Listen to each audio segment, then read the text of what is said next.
All right.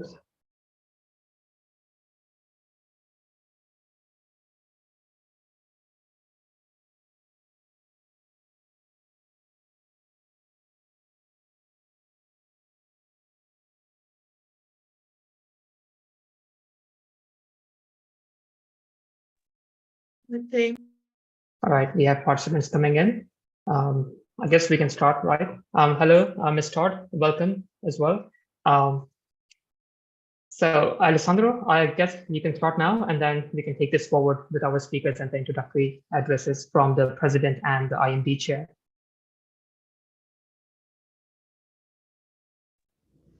Can we start, Salma?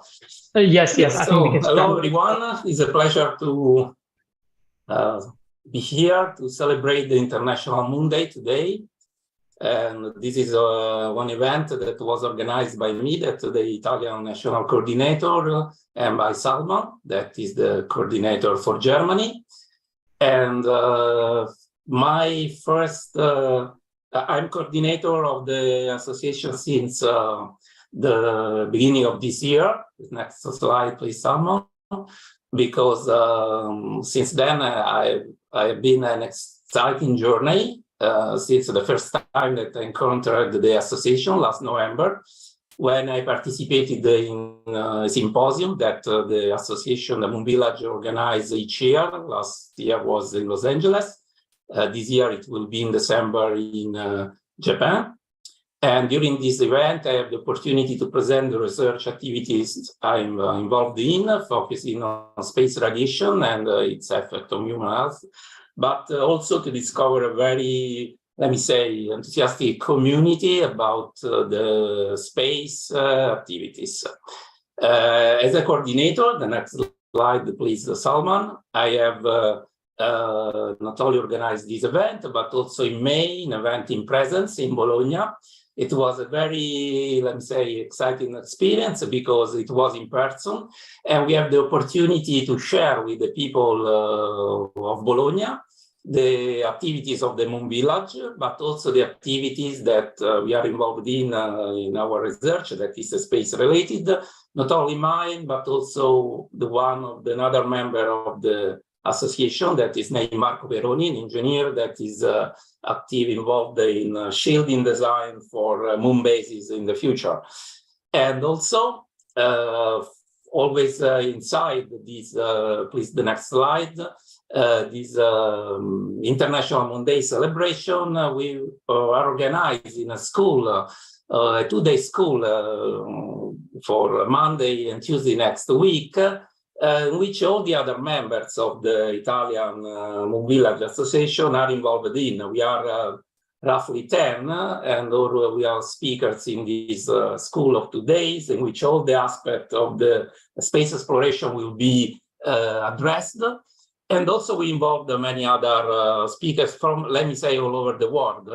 And so we invite you to join, because it's still possible to join by remote. The in person places are now sold out, and you can find all the information on this Moon Village Association Italia LinkedIn page that was created 2 weeks ago, and has so far roughly 200 followers. So something very, very good for us. Thank you, Salman, of course, to give me this opportunity and for the collaboration in organizing this event. And the floor is yours for continuing the presentation. Thank you, Alessandro, for the introduction. So, ladies and gentlemen, a little bit about myself. My name is Salman Ali Tabdawala. I'm originally from Pakistan, and that's where I completed my bachelor's in aerospace engineering, along with an exchange semester to the United States of America. My focus during my bachelor's was on autonomous quadcopters and satellite launch vehicles. Then I went on to do my master's in space and engineering systems from Moscow in collaboration with MIT. And there I worked on AI-based satellite attitude control, along with my thesis that was on preliminary trajectory design in cislunar liberation point missions using stable manifolds. At the moment, I'm based in Germany, and I'm a PhD scholar at Munich Aerospace and University of Bundeswehr, and I'm working on AI-based onboard collision avoidance in multi-spacecraft systems. Besides this, I'm also, as Alessandro mentioned, I'm also the national coordinator for Germany at the Moon Village Association, having started my tenure just a few months back. So for this, I have a few details. So we are in the process of building up the network of the Moon Village Association in Germany. And as you can see, there is a QR code and the link for a Telegram group that we recently initiated. It's basically a group for anyone within Germany. People outside Germany are also most welcome to join. So for anyone who's a lunar enthusiast, who's actively working on lunar exploration from any point of view, be it engineering, science, architecture, policy, commerce, arts, you are more than welcome to join. The purpose of this group is to foster collaboration, networking events in and around Germany, and also events such as these. Now, for the Moon Village Association, there is also a YouTube channel associated with the Moon Village Association. So webinars such as this and others that are recorded throughout the history, they are uploaded onto their YouTube channel. So you can easily go there, navigate there, and check out the webinars from different experts and professionals and the recent updates on that are happening regarding the lunar exploration. So about today's event, just a little bit. The title is Global Lunar Odyssey. So we are trying to celebrate the International Moon Day, co-hosted by MVA Germany and MVA Italy. So the idea for this event was to bring experts and professionals from academia, industry, and student associations to share their work and their vision for the lunar space exploration in the near future. So today we have a list of speakers from across Europe, and which are gonna address their current work and progress being done with respect to the lunar exploration. And the list of speakers for today is this. So we have a welcome address by the MVA president. Then we have a welcome address by Nasser Al-Sahab, who's the chair of IMD at MVA. Then we have Professor Jan Harms, Ms. Laura Todd, Professor Philip Rice, Mr. Giorgio Lorini, Mr. Brendan Mans, and Professor Alessandro Bartoloni, along with myself. So before we start, let me check if we have, right. So we have the panelists, perfect. I see some of our panelists in the attendees section. So Professor Jan Harms and Professor Philip Rice are not listed among the panelists. Instead, they are among the attendees. I would like to request you, if you could please join using the panelist link that was sent on the email, if possible. And if not, I can resend the link as well.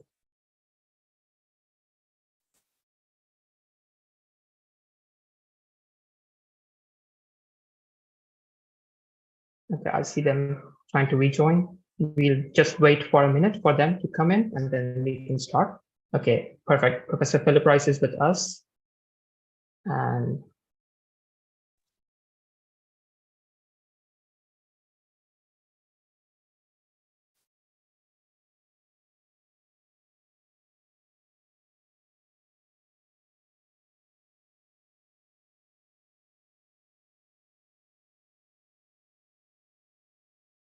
we are, I think Professor Jan Harms is trying to connect as well.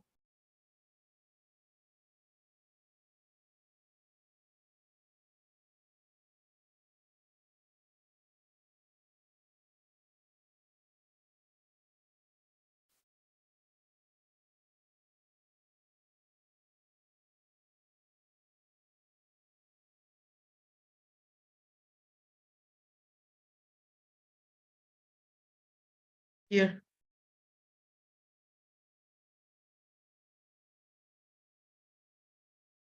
Yes, Lofty. Professor Jan Harms. Okay, give me a second. Yeah, promote panelist. Okay. Okay, we have Professor Jan Harms as part of the panelist as well. Perfect. Thank you so much, Lofty, for your support. And yes, by the way, apart from Alessandro and myself, a huge thanks to Glofke, who's part of the Moon Village Association core team, for setting up this technical event and providing us with the technical assistance and support. So without further ado, we'll move forward with our welcome address by Giuseppe Ribaldi, who's the Moon Village Association president at the moment.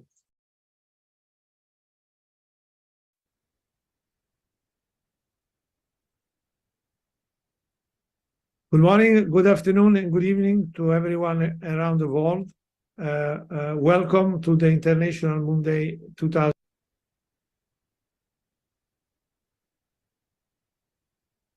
Good morning, good afternoon, and good evening to everyone around the world. Welcome to the International Moon Day 2023. My name is Giuseppe Ribaldi, and I am the president of the Moon Village Association. So the Moon Village Association has been the originator of the International Moon Day, and I'd like to share with you some feature of the organization. So it has been created in 2017, and we are present at the United Nations as well as the International Astronautical Federation. Our organization brings together basically people from industry, space agency, government, international organization, NGO. So we are present in about 64 countries, and you can see the number of people involved. We are also present with institutional members. So I'm going to show you very briefly.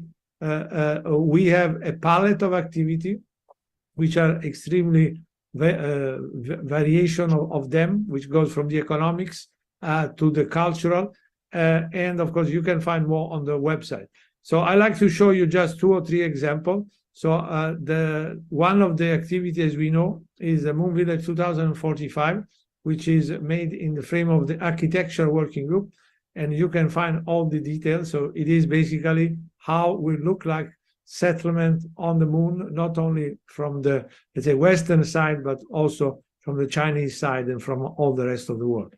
If I can have the next one, then basically we have been able to publish last year the Lunar Commerce portfolio, which is a very detailed assessment of the lunar market. So you're welcome to look at it. And then finally, I'd like to share with you a very important product, which has been basically the recommended framework and key element for peaceful sustainable lunar activity, which has been published in the beginning of 2023 and presented to the United Nations. So I take the opportunity also to explain that we have the participation of space emerging country, which is basically how to engage to facilitate the engagement of countries which don't have lunar program, get them interested and involved in lunar activity. And of course, IMD is an excellent instrument with that. So with that, I like basically to conclude my introduction and wish you, all of you, an excellent event for the International Moon Day, and looking forward next year to have more international cooperation between all the different global events. Thank you and have a good day. All right, thank you. So that was the welcome address by the president of the MVA. Now, next we have a very short address by the IMD chair, Dr. Nasser Al-Sahaf. Here it is.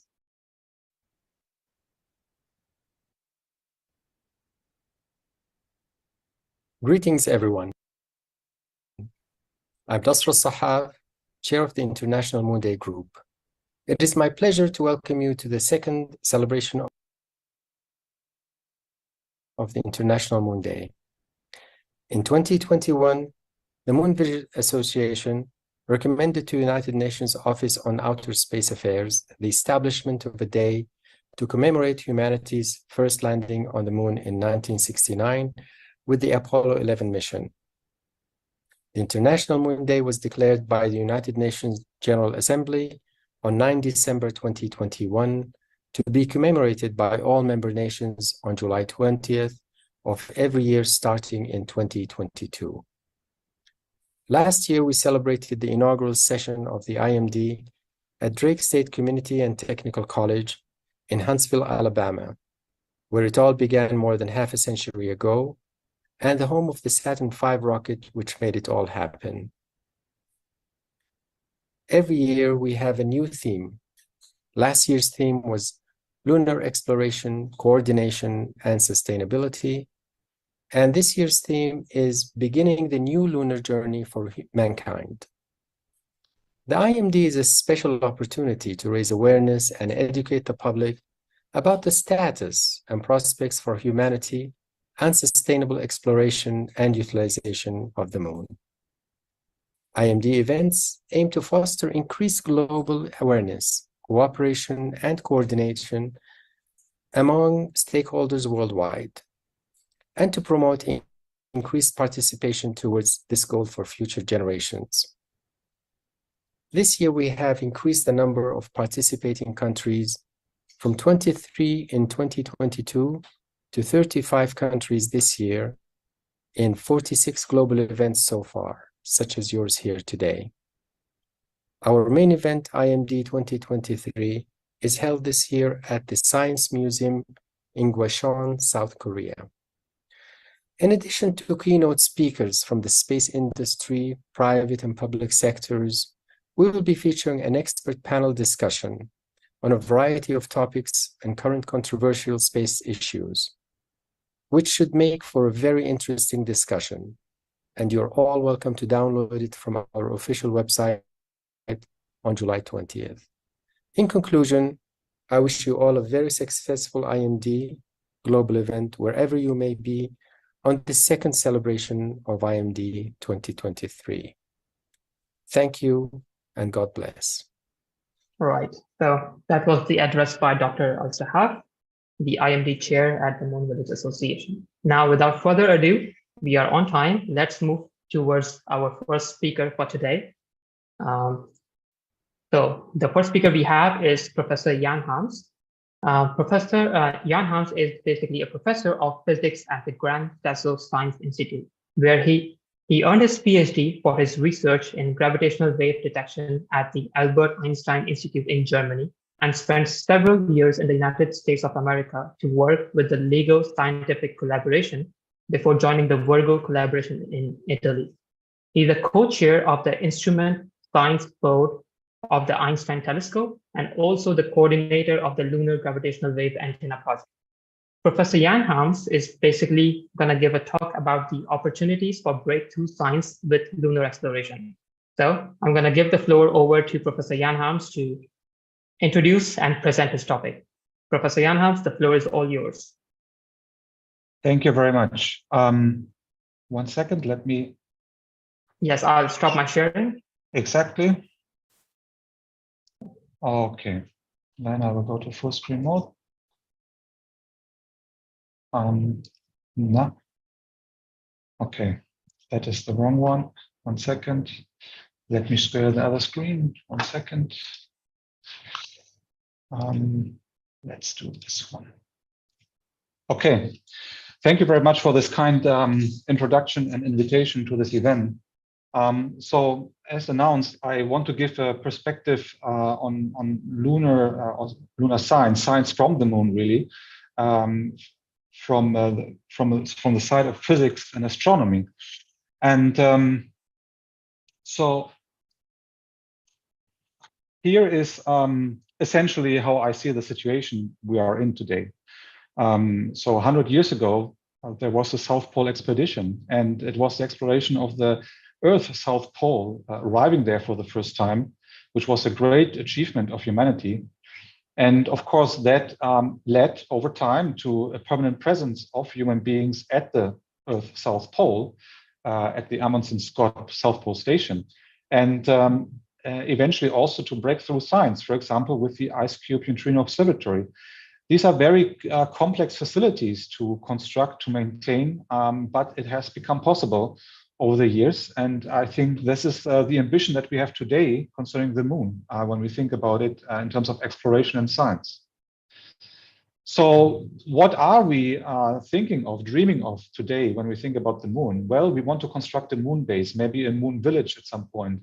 There are more practical issues like in situ resource utilization, like not being forced to have to transport everything from Earth to moon, but to see what we can find there and use it there to construct and live.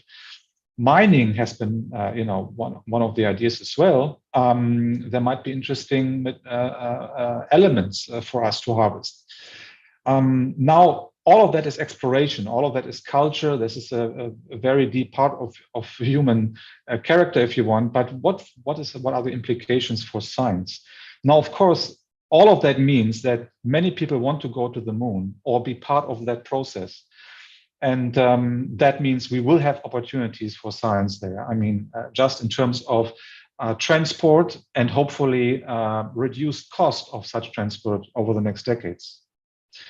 So let's start with, one of the main targets at the moment for lunar exploration, and that's the South Pole. Why the South Pole? Well, there was already the suspicion before that there are specific regions there which are called permanently shadowed regions. So the moon is very special. Essentially, at the poles, there are craters which can form permanent shadows. And so over time, there was a very low temperature maintained, and that led people to suspect that these shadows might trap ice, for example, in the soil.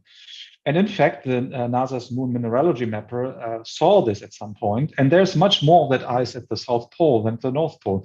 That might well be one of the main reasons why people today target the South Pole, because having ice there that might help you to provide water, for example, to people working and living there at some point. Now, there's more, however. So it turns out the moon is a quite unique object in our solar system. Here's one example. There was a satellite called Radio Astronomy Explorer, and that was in a lunar orbit. And you can see that happened in 1973, and there was like roughly 1.5 hours of measurement is shown in this graph. And so here you see how time flows. Now, in all these radio bands, it made measurements, and there was some kind of noise measured all the time in these bands. But then for half an hour about, there was a stretch when there was no radio signal really, or very low radio signals. And then at some point it switched on again. So what happened? Well, the explanation is quite simple. What happened is that the satellite arrived behind the moon. And so the radio emissions were emitted really from Earth and blocked by the moon. And so the moon is casting a shadow for this radio frequency interference.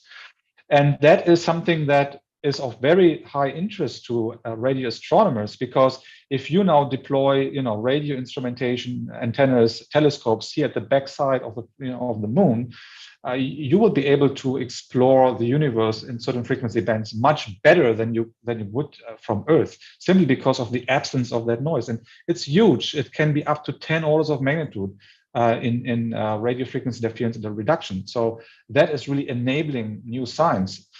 For that reason, people proposed, already a long time ago, the idea of radio astronomy from the moon. And more recently, there have been mission concepts looked at more carefully. For example, Farsight, which would lay out essentially an array of smaller radio antennas and do radio astronomy in that way, or the Lunar Crater Radio Telescope, which is like more a big dish inside a crater, a bit more challenging for sure to deploy. But nonetheless, I mean, that would really mean breakthrough science. What would you really do with these instruments? Well, there's one target, which is exploring the so-called dark ages. At the very, very early times of the universe, we didn't really have much, mostly neutral hydrogen, and there were no stars that would emit light at that time. But there's still some electromagnetic emission possible, even at these early times. Essentially, that's connected to an internal state change in this hydrogen, and that would emit a wave at 1.4 gigahertz. Now, traveling through the universe, because of the expansion, it would be redshifted and it would end up here at a few tens of megahertz. And that is radio, these are radio frequencies. Unfortunately, that's also where Earth is producing a lot of noise. And so that is one of the sciences that would be enabled essentially. And with that, and with other telescopes like JWST, with other probes you might have in the future, you would really be able to probe all of this history of the universe, essentially, from the dark ages to the first stars and galaxies and so on. Very exciting stuff. The other thing that people thought about, maybe a little bit more speculative, but not less interesting, is SETI. Essentially, because you are looking for signals that are similar to what we produce on Earth, disturbances in the radio band produced by civilization. Of course, you would like to find a place for these observations where our own imprint is not there. Essentially, our own noise is not present, so that you can look for that signal elsewhere. And this could certainly become much easier on the moon as well. All right. However, something that I want to talk a bit more about is gravitational wave detection. This is our new way to do astronomy. It's a fully different way to observe the universe. It's not using electromagnetic waves anymore. We are talking about space-time perturbations and these propagating in space-time as waves. And there's a lot happening. I mean, we are already today observing a huge band of frequencies, essentially starting at frequencies where the wave had time to oscillate maybe once during the entire lifetime of the universe so far, up to 1,000 hertz, which we can observe with ground-based, detectors like LIGO and Virgo. I hope you have heard of them. Now, in between, there are other things like the pulsar timing arrays that were in use recently because they found strong evidence for first signals from possibly a stochastic background of gravitational waves produced by supermassive black hole binaries. We will have the space detector, the LISA detector. And now there's a missing link, and that's where I think the moon can play a very important role, which is between the space detectors like LISA and the ground-based detectors like LIGO and Virgo and whatever the future gives us, like Einstein Telescope, Cosmic Explorer. And so this missing link can be covered by lunar gravitational wave detectors. Now, how does that work? Now, this is how it works. A gravitational wave passes. So we're still talking about gravity phenomena and space-time perturbations. If that thing passes the moon, then the moon starts to deform. It essentially goes into this, what we call a quadrupolar vibration. And now all you have to do is essentially monitor that vibration. And what you need is a seismometer. I mean, that's essentially what it is, but it has to be a very, very sensitive seismometer, something that we do not have at the moment. To measure these very tiny vibration amplitudes that a gravitational wave would produce. Now, that's interesting. So the question really is, how does the moon respond precisely to gravitational waves? Well, we do not have very precise models at the moment because that depends very much on the internal structure of the moon. And so when you understand that internal structure, which is part of the overall geology, if you want, then then you could predict essentially precisely how the moon responds to gravitational waves. And then as a function of frequency, from slow vibrations to fast vibrations, you see this kind of model. So there are many resonances that would ring up like a bell. So the moon would be like a bell to these cosmic signals. And I would talk later about what produces these signals. And we would have to monitor these vibrations. So doing that, of course, we would equally well learn about the lunar interior and be able to refine our understanding of the moon itself. Exciting science. Now, the idea itself is not extremely new because already in the Apollo era, somebody had that idea and they built a gravitational wave detector, which really means a seismometer to be precise. And that was called the Lunar Surface Gravimeter. That was coordinated by Joe Weber, who was famous in the end also for many other contributions to gravitational wave detection. And that was brought to the moon with Apollo 17, and it was deployed. Unfortunately, it didn't work. Today, we also know that the instrument would not have been sensitive enough to see gravitational waves. But in any case, the idea was out. And of course, the problem later on was that nobody came back to the moon until now, essentially, that Artemis and other missions programs will bring us back, hopefully very soon. So that's where we propose the lunar gravitational wave antenna. So we say, okay, one seismometer is not enough. We need a few, we need 4 at least. Let's deploy 4 on the moon, and we have to deploy them in a permanently shadowed region at the lunar south or north pole, because these regions are cold, which helps us. But more importantly, they are also thermally extremely stable. So the temperature changes there are very low, and that helps us in a very, very crucial way. And so we plan our mission in this way, deployment in these permanently shadowed regions. And of course, these are studied, as I already told you, because of the ice and maybe other minerals that might be present there. So there are various interests in these permanently shadowed regions. And we want to go there too. And of course, there are missions like the instrument ShadowCam on a satellite, which gives us images of the lunar South Pole region. There are topographic mission studies and so on and so forth. A lot happens because people want to land there. That's good for us. Now, but the crucial, the really, you could still think like, okay, but if temperature stability and cold helps you, you could still do this on Earth in a laboratory. You can do cold temperatures in the laboratory. Why don't you do it here on Earth? Well, the actual enabling feature of the moon is the following, that it is seismically extremely quiet. Because I told you we have to measure very small vibrations caused by gravitational waves. And the background on the moon is immense because of earthquakes, because of the atmosphere, because of the oceans. All of that produces a lot of background noise. And so we cannot do this on Earth. Now the moon is, we don't know yet how quiet it really is. The Apollo seismometer measurements told us it's really quiet by few orders of magnitude. We expect it to be 6 or 7 orders of magnitude quieter in terms of seismic vibrations than Earth.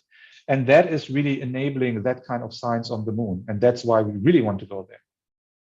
Okay, this is just a sketch of the kind of instrument we want to build. I don't go into details. I mean, essentially what we need is a very fancy seismometer that goes well beyond state of the art. And we are working on these components, and this needs a big team with a lot of care of all the details, and that's all under development. Interesting aspects of such a mission planning, which is not just for that mission, but for many other things. Before you deploy something on the moon, you want to be sure that it's actually working. And on Earth, testing, for example, such a seismometer is close to impossible because as I said, the Earth is very loud in terms of seismic background noise, and you want to be able to test these instruments to understand how sensitive they really are. So how do you emulate the moon on Earth? Yeah, well, that's exactly the question. So what we want to do is, or what this is actually in the happening right now. We are soon constructing this facility underground, deep underground, where you already have a much lower seismic background, and then we will have something there which is called a seismically isolated platform, something which is decoupled from ground motion. And on these platforms, we will then be able to emulate as much as possible the lunar environment in the permanently shadowed region in terms of seismic vibrations and temperature, and then really start to see how sensitive our instruments really are. The other aspect of something that, what happens also with other missions, you want to test also deployments and how, things like how does your instrument couple to ground vibration and so on. You can do this, for example, at lunar analog landscapes near volcanoes. Mount Etna is a famous place for that. ESA is going there. Other space agencies are going there to test their rovers and other instrumentation. So this is also for us in the planning, very important. So, and then close to my last slide. So what in the end can we do? Well, we can see a variety of sources starting from our galaxy. So, gravitational waves are produced by any compact objects that orbit each other.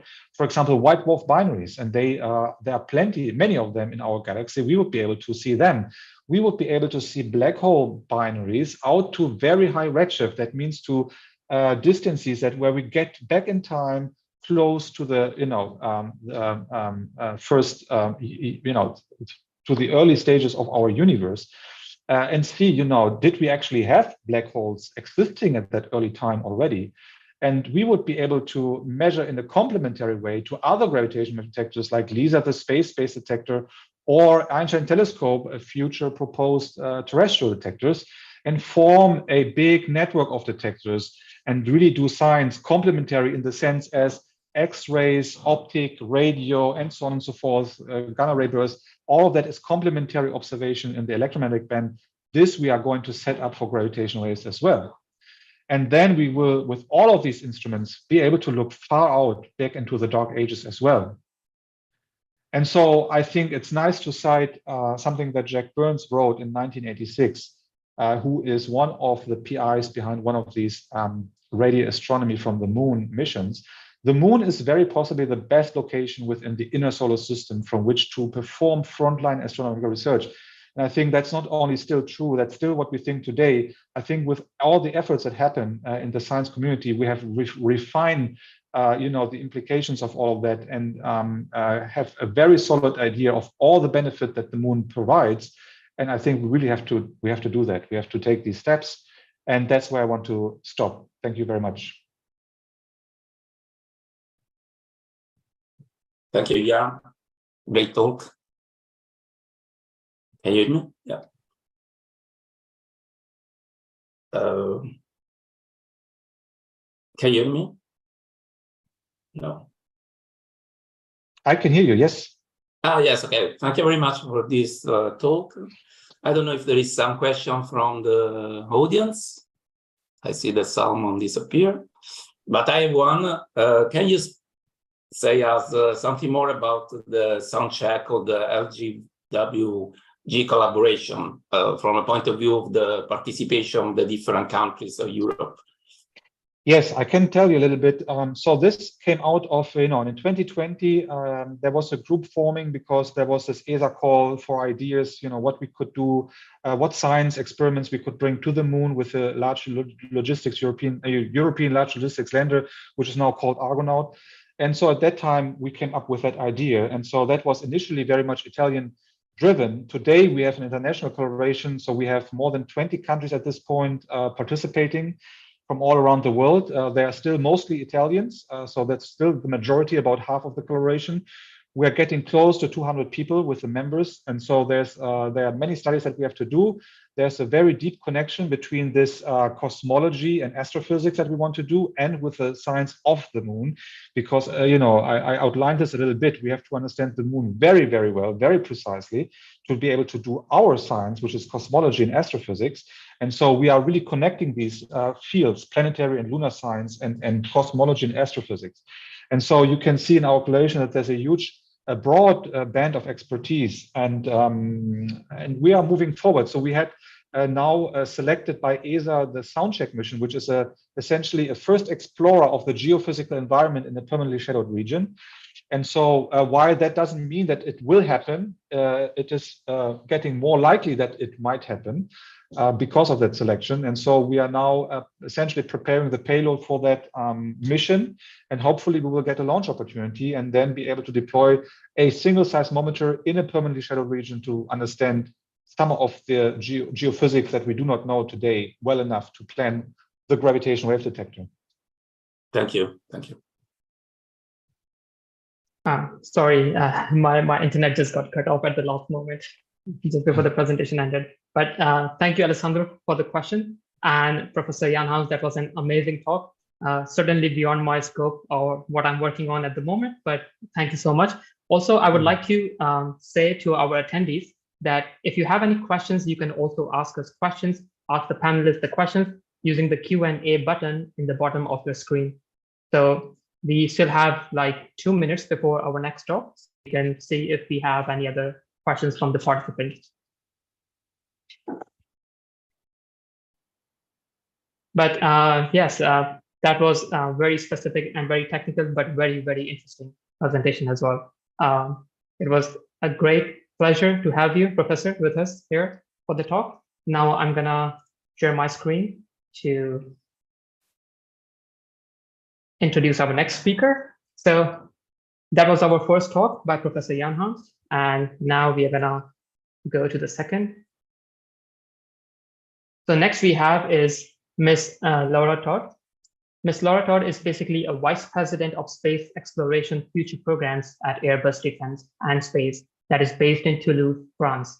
In this role, she manages new programs and shapes the strategy of what is next in space for both human and robotic explorations, and how to enable and put to good use the full human experience in space from low Earth orbit to the moon and beyond. Ms. Laura joined Airbus in 2005 and has held multiple positions there in areas including procurement, operations, the A320 program, and customer service. She's passionate about lean, agile transformation and customer experience with the focus of delivering value for the why. So Ms. Laura, I would like to welcome you on stage now to give your talk on unlocking the moon's potential. Please introduce your topic and take us through the presentation. Also, for our participants here, I would like to mention that we have talks from diverse backgrounds today. Some might be technical, some are not so technical. So hold your horses. You're going to find something you would like for today, and it is going to be a learning experience for sure for all of us in something that we may have never seen before. So welcome, Ms. Todd. I would leave the floor to you now. Thank you so much, Salman. Can you hear me fine? I unfortunately have a technical difficulty with my video, so... No problem. I can hear you just fine. I would also stop sharing my screen so you can share yours. Thank you. All right, so I do apologize for everyone. I did think I'd managed to circumvent the many security protocols we have on Airbus IT equipment, but apparently that's not the case. So at least I can talk to you. So I'm very happy to be with everyone here today. And I think what you just said in your introduction there, Salman, was important because I want to focus on a different angle and really talk about this why. Because as much as it's great being together with this type of community, with everyone that's really passionate, there's 8 billion people on the planet and they're not all sharing our same thoughts and priorities. So what I want to first do is to, hang on, see if I can get this to work at least. So I'm going to share a video to get started.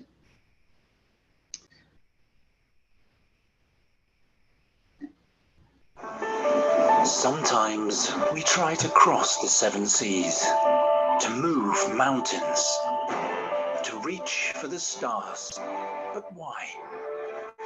Because sometimes we need to push our limits to advance our society. The Apollo missions kicked off the computer revolution and accelerated breakthroughs in medicine. Technology boosts from exploring space enable us to live better lives today. And tomorrow will boost scientific breakthroughs back on Earth.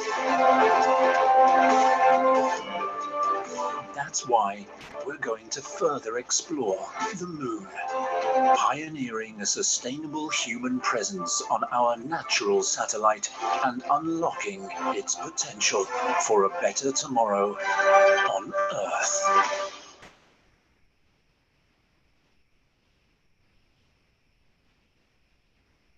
So hopefully that came across to everyone okay?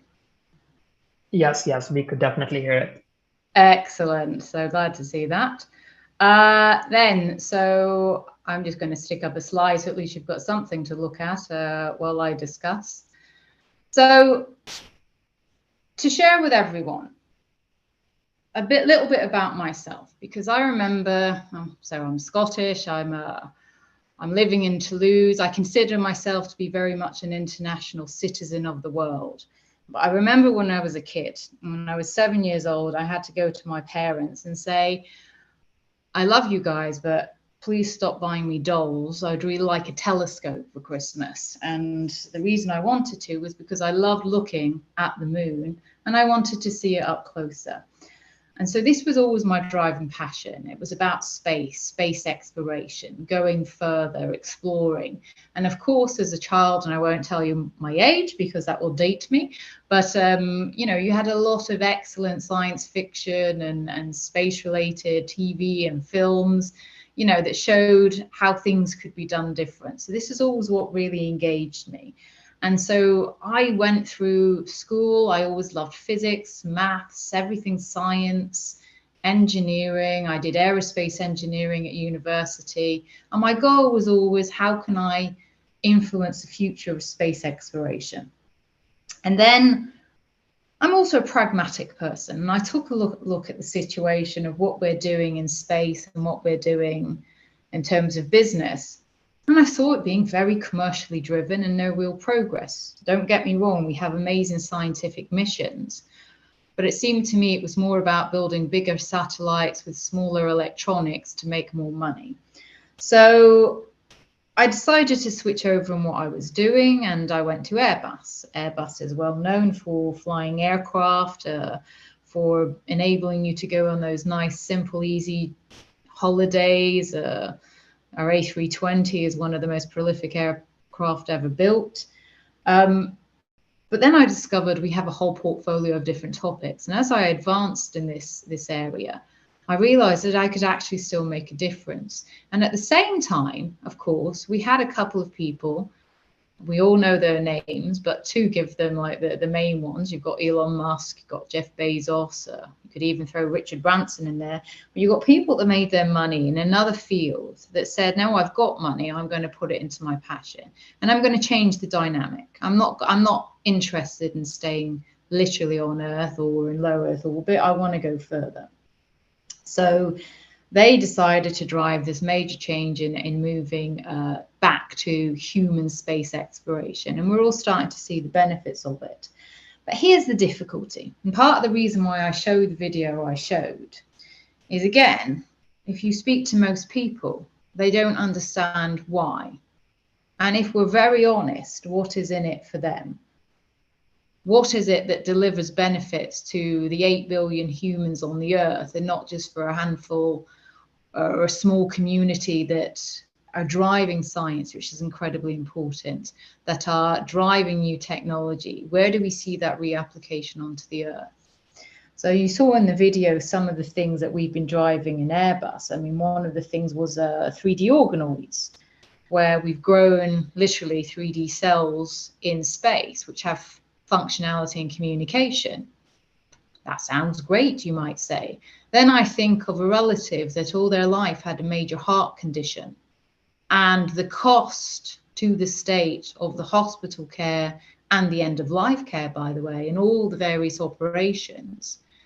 We can grow a cell today, but what will it be tomorrow? An organ? You saw, and I made sure this was in the video, someone using a mobile phone. If I speak to my sister, for example, who I love to bits, and she has no interest in all this, but you know what she does love? She loves scrolling on her phone and going on Facebook, or using it for Google Maps, or whatever other functionality and features that exist today purely thanks to space exploration and the benefits that have come. So this is the big thing, that we've got to look at that why, and how do we share those benefits and explain the importance to the everyday human citizen on the planet. One of the big recent crises we've seen, and I take this now specifically to the moon and its association, energy. When the Ukraine crisis developed, I don't know if anyone here reads The Guardian, which is a UK-based newspaper, but they have a daily section on heat or eat, because families are having to choose between, do they heat their homes or do they feed their families? These are the kind of things that if we'd already continued pushing on, you talk about this day being the anniversary of the first moon landing, and we did nothing with it. Imagine if we'd stayed on the moon, if we developed a sustainable human presence. And as we know, necessity is the mother of invention. Where could we be today? Because we would have had to have developed new energy sources, new fuel sources to enable heating, air, whatever else, resources. You can't just like nip out to the supermarket and buy batteries. There is no trash men or bin men coming to pick up the rubbish on a weekly basis. How do we use things sustainably, recycle, make it in terms of full end of life spectrum? So this is the thing that we've got to think about, how to communicate this effectively to people, but looking also at that end-to-end value chain. And I talk about the why, but again, translating that into a way that people understand. I'm incredibly proud that Airbus, as part of the Orion mission and Artemis 1, was successful thanks to the European service module that was built by us. But at the end of the day, that's one part of it. And people say, oh, so you built a spaceship. When we look at, and I like to give this as a scenario, and you can adapt it to wherever you live. I typically use, because I'm based in France, imagine sitting at the end of a day working. We heard just an excellent discussion on looking at how to apply science and the different elements of research that can be done from the moon. Imagine you're sitting talking about that work at the end of the day. You're doing it over a glass of wine, but you're doing it on the moon's surface. What else will be needed? It's not just about big rockets and some big rovers. You need air, accommodation, water, a good bottle of red wine, etc. So all these different things that need to be thought of are the different elements on that end-to-end value chain. And then what's the priority items? What's the minimum viable product? How do we develop that and iterate it in a way against an architecture that allows us not only to have maximum reuse of the technological bricks, but also allows us to scale it up in a way that is cost effective. And we've seen this as a clear example of what's been done in SpaceX. Each iteration, each next generation that they do of the various transportation mechanisms is based on what was developed before it, and it is against a framework. So this is the kind of thing that we were trying to push in the way forward for what we want to do from an Airbus perspective. But really on this, technology for space exploration of tomorrow, But how is that technology then able to be applied for sustainable life on Earth? So I've already mentioned, for example, Orion ESM. So you've seen the selection of the first astronauts that are going to be going back there.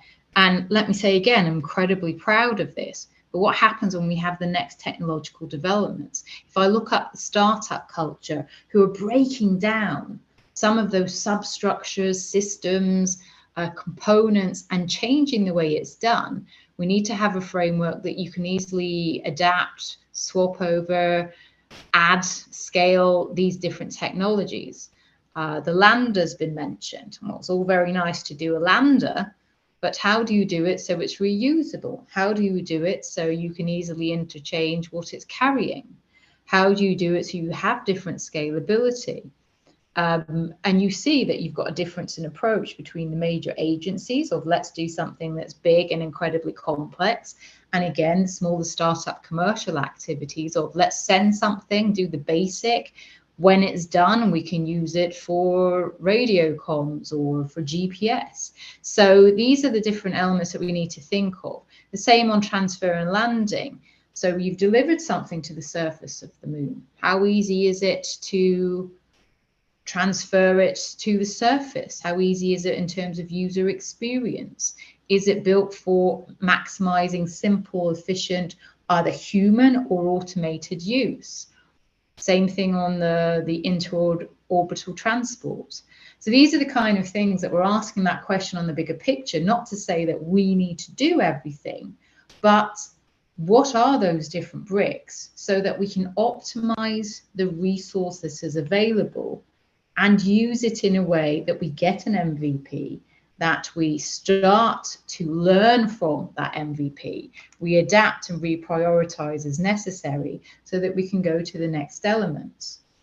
The resource use we've mentioned. I mean, I think one of the first goals that's now mentioned for NASA is in 5 years, we want to have someone drinking a glass of water that's been produced on the moon. But then we get back to that scalability.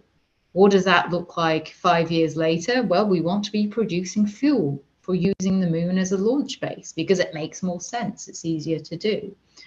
And then, of course, I've thrown in here, these are just a few examples, by the way, but space robotics. I love this term. I love everything to do with robotics, artificial intelligence, quantum computing, etc., etc. But again, they depend on so many different elements that need to come together in the right framework for it to be usable, to learn, and to further develop.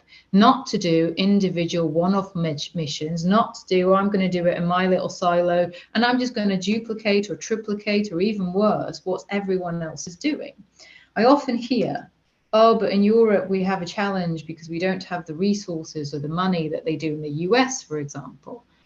That's simply not true. We've got a hell of a lot of resources and competencies that if everyone wasn't trying to do the same thing, and if we were focused on prioritizing and doing things in that minimum viable product approach, then iterating to improve, readdressing the prioritization based on what we learn, we could be doing a lot more. And this is a really difficult concept. And this is where we come to the notion of collaboration, how we build relationships, the whole transparency. And I appreciate it's something difficult.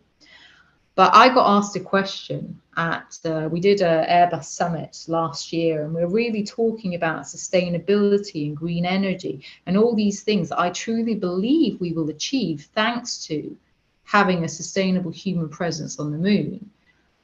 And again, get those benefits on Earth. But someone said to me, but do you see Europe then as being the bridge between US and China and whatever else? And this is another benefit.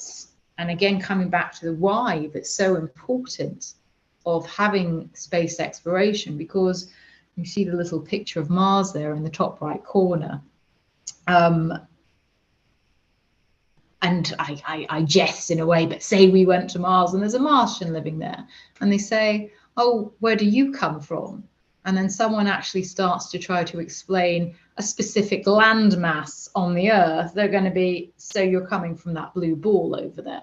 Brilliant, good to know. So, you know, there's so many of these different benefits, and it's really how do we explain it to people globally, how do we give that inspiration that actually shows people it's not just about building another satellite, it's about changing the quality of life on Earth, and that we need to do it in a way that we bring those bricks together where it makes sense, and not everyone trying to do the same thing, which just delays it all. So and then of course, the quicker we can get that done, the quicker we can get onto the stuff that I really enjoy, which is more in the science and the true exploration and learning more and developing our understanding of the Earth and solar system, but the universe as a whole. So I will stop there and leave it open for any questions. But so this would be my real request to everyone. Remember, when you're talking to people outside of our space community, think about the why and what makes the difference for them, because these are ultimately the people that vote in the governments and who decide on the spending plans. So thank you very much for listening. Thank you very much, Ms. Todd. That was certainly an interesting take on the topic. And I would leave the floor to our panelists if they have any questions. By the way, our expert speakers, you are more than welcome if you have any question or if you want to engage in a discussion with the speaker, because I believe we have 7 minutes before our next talk. I do have some questions, but I would wait and see if we have any participants or any of the speakers to comment or ask any question to Ms. Todd here. Or probably, Alessandro, you may have something? I want, but I can wait. Okay. I think you can go ahead and ask Ms. Todd. Okay, thank you very much for this presentation, and you evidence all the problem about the moon exploration. So my very simple question is, if you have to summarize in one single 2 words, how can be avoid to be overwhelmed when pushing such complex or utopian tasks? Which are the words, the keywords? Oh my gosh, that's a great question, Alessandro. Because I'm in an organization that loves complexity. Do you know what? I'm going to approach it in a different way. I listened to people today talking on another topic, and they said, "Oh, we need to build something. We need to get the input of the user base to understand what they want, and then we build it." I fundamentally disagree with that. You need to make it simple to use as possible, and then we will build it. And the example, and I am no way in any way, shape, or form affiliated with them, but it's Apple. You don't pay so much money for an iPhone because you really love the technology and because they consulted you on it. You pay for it because they made your life so much easier. And this is the kind of approach. It's this simplicity and ease of use. And the quicker that we understand that simplicity and ease of use in the context of the situation, and again, we don't know what we don't know. I think one of the major benefits that will come from lunar exploration or having a sustainable lunar base will be anything to do with resource utilization, energy, and manufacturing processes. What are they? Haven't got a clue. Because I know that if you said to someone 20 years ago, this is an iPhone 14, they would have said, you're absolutely crazy. 20 years ago, that is not possible. So this is where, again, simplicity and ease of use to enable that innovation and creativity to flourish. Thank you. Yes, that makes sense. So if we do not have any questions from the attendees or the speakers, I have a couple of my own. So I actually do agree with you on that. As we push for innovations in space, the spin-off technology do actually help us improve our lifestyle on Earth. But as we make a case for awareness to the general public and the people, I want to diverge a bit away from the topic that you were talking about. I want to talk about the young space professionals like myself and many others who do see Elon Musk and other billionaires or rich people pushing for innovation in space, and we do have the opportunity as well in terms of Airbus and other new startup companies to work But how about what about the the commercialization of space? For example, now we see that the setup is being made for young entrepreneurs. If they have any idea, they get the funding. But still, it seems like a very black box sort of topic. So if anyone has an idea, there are so many red tapes that people eventually do not go through with it, most of them, the young professionals. So what would you have to comment on that? That's a great question, and thank you for it, because I actually work with several startups whose motivation, because when we look at the commercialization and the business case of space, and I have the same question that comes from finance and Airbus, when are we making money? I'm like, well, it's a great question, because it's not going to be for a few years, quite frankly, because we're not at scale. However, if you limit yourself only to looking at the commercialization purely of the application in space, you're going to have issues. Several of the startups I work with, their ideal, their vision is the space application, but their immediate revenue source and business application is for something terrestrial. And this is, again, what I say, if you're doing something so uniquely individual, and the only difference I can say for it is incredibly complex science missions, including imaging and whatever else it's sent to, like we've just launched JUICE, for example, fine, I get it. The Webb telescope, get it. But everything else, it should be really taking advantage or driving technologies that exist on Earth. I have one company, I won't mention them because I don't know where they are in their IP, where they're going to be a game changer in how you use electronics. Not having this like very complicated and heavy radiation proofing and hardening for existing, where you have to build separately technology. That's just such a waste. So these are people thinking outside the box, using the technologies that exist, or looking at the next generation. And I think that's got to be the approach. Right. That makes sense. Actually, yes, that actually makes sense, because it's easier and not much is needed in terms of radiation proofing and testing. I think we have one question from the attendees as well. So before I ask you the next question, if we have the time, let's go to the question asked by Alvaro. So he says, how do you think the rule of law works to guarantee peace and environmental care, knowing that only a few amount of countries will be able to explore the moon?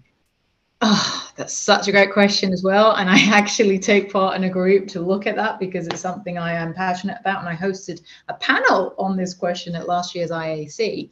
I would then throw back at you, look how well the rule of law and international collaboration, cooperation is working today on Earth for subjects that we know. Okay. Again, I will work on this. We will look at what language, and again, looking at the benefits that are global for humanity. I think when people look at the climate situation, especially in this last week, where we've seen, again, new record temperatures, people are starting to think maybe we should stop being a little bit silo-minded. But the same vein, and I hate to talk bad about humanity, but we're selfish en masse. And I often give the example to people, if everyone wanted to really support the climate crisis and make a difference, stop eating meat. Everyone, do it tomorrow, done. Except we won't, because we like our burgers and our steaks.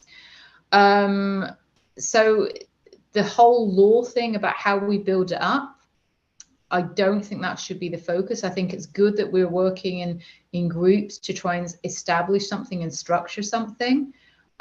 There's not going to be there's not going to be a triple-digit figure of humans on the moon for quite a while. So if they really want to start getting into tribes already on the moon's surface, I think they're going to suffer. I think it will be, oh, actually, shit, we have to collaborate. Let's think differently. And again, but you're only going to do that when you start getting human bodies out there, because necessity is the mother of invention, and also cooperation. So this is my thinking. We have to get out there and then, again, adapt and learn as we go, and not try to create the perfect framework today, because we see how well they're adhered to on Earth.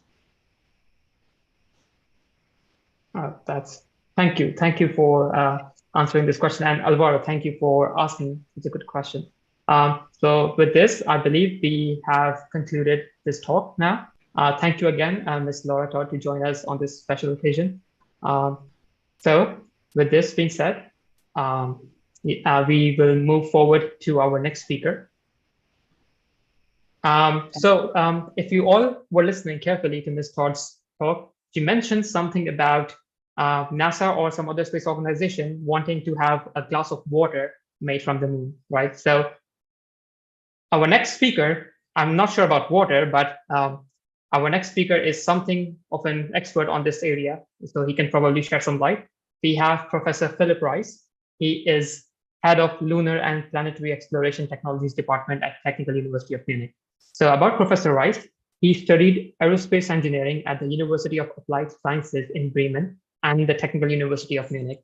In 2018, he completed his doctorate there in the field of lunar exploration and continued to lead the associated research group as a postdoc.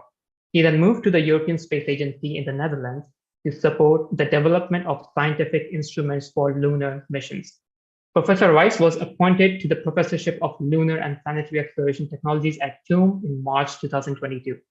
With this being said, I would like to invite Professor Rice to introduce and present his topic on in situ prospecting of lunar water. Professor Rice, the floor is all yours. I'll stop sharing my screen. Hey, thank you for the introduction and thank you for the opportunity. Can you just quickly tell me if you see the right screen? Yes, it says in situ prospecting of lunar water. Yeah. I think this is the, yeah. Oh, what did I do? What's that? Okay. All right. Yeah. Thanks for the intro. Yes, you nicely made the connection between the last talk and this talk. Actually, I think it fits quite nicely into the overall series of talks here at this point. So I want to talk about prospecting for lunar water as one of the major resources that we're after when it comes to the moon. I will also talk a bit about what we develop in terms of instrumentation to support a resource prospecting campaign. Yeah, a bit of context also in terms of space resources, because our research is basically focusing on space resources in general. That means lunar resources, but also at other places. Basically, we're also looking into other types of resources other than water, but I'll get into that in a minute. So this slide shows you a nice, one of the nicest images actually taken from Earth by a hobby astronomer, Andrew McCarthy. And so he published that nice image of the moon. And I just put that here to stress again that many of the exploration efforts now and in the near future do focus on the moon. And the reason for that is quite simply the proximity of the moon, that we can reach it so quickly, and we can also leave the moon in case of problems arising. We have a very good communication link to the moon because of its the small distance between the Earth and the moon, meaning that we can use technologies like telerobotics. But also the moon, from a scientific perspective, as we just saw, holds a huge potential. That means we have already seen what it means in terms of far-sight telescopes or gravitational wave telescopes on the moon. But the moon is actually also a natural museum for all the processes that have taken place in the history of the solar system. It's a recorder of solar wind, of bombardment, of the bombardment history, and therefore can not only tell us something about the history of the moon, but because this is directly linked to the history of Earth, everything we study and we learn from the moon, it also tells us something about how our Earth evolved. So there's many reasons, scientifically, but also to advance technology, to demonstrate technology that we need to further explore beyond the moon. So there's many reasons to return to the moon, as we say, although we have actually never left it properly, because I mean, we still had remote sensing and orbital observations going on over the past decades. So in order to do that, in order to go back to the moon, this time to stay, to establish a base or to perform science over longer periods of time, we need resources, as the previous speaker has alluded to already.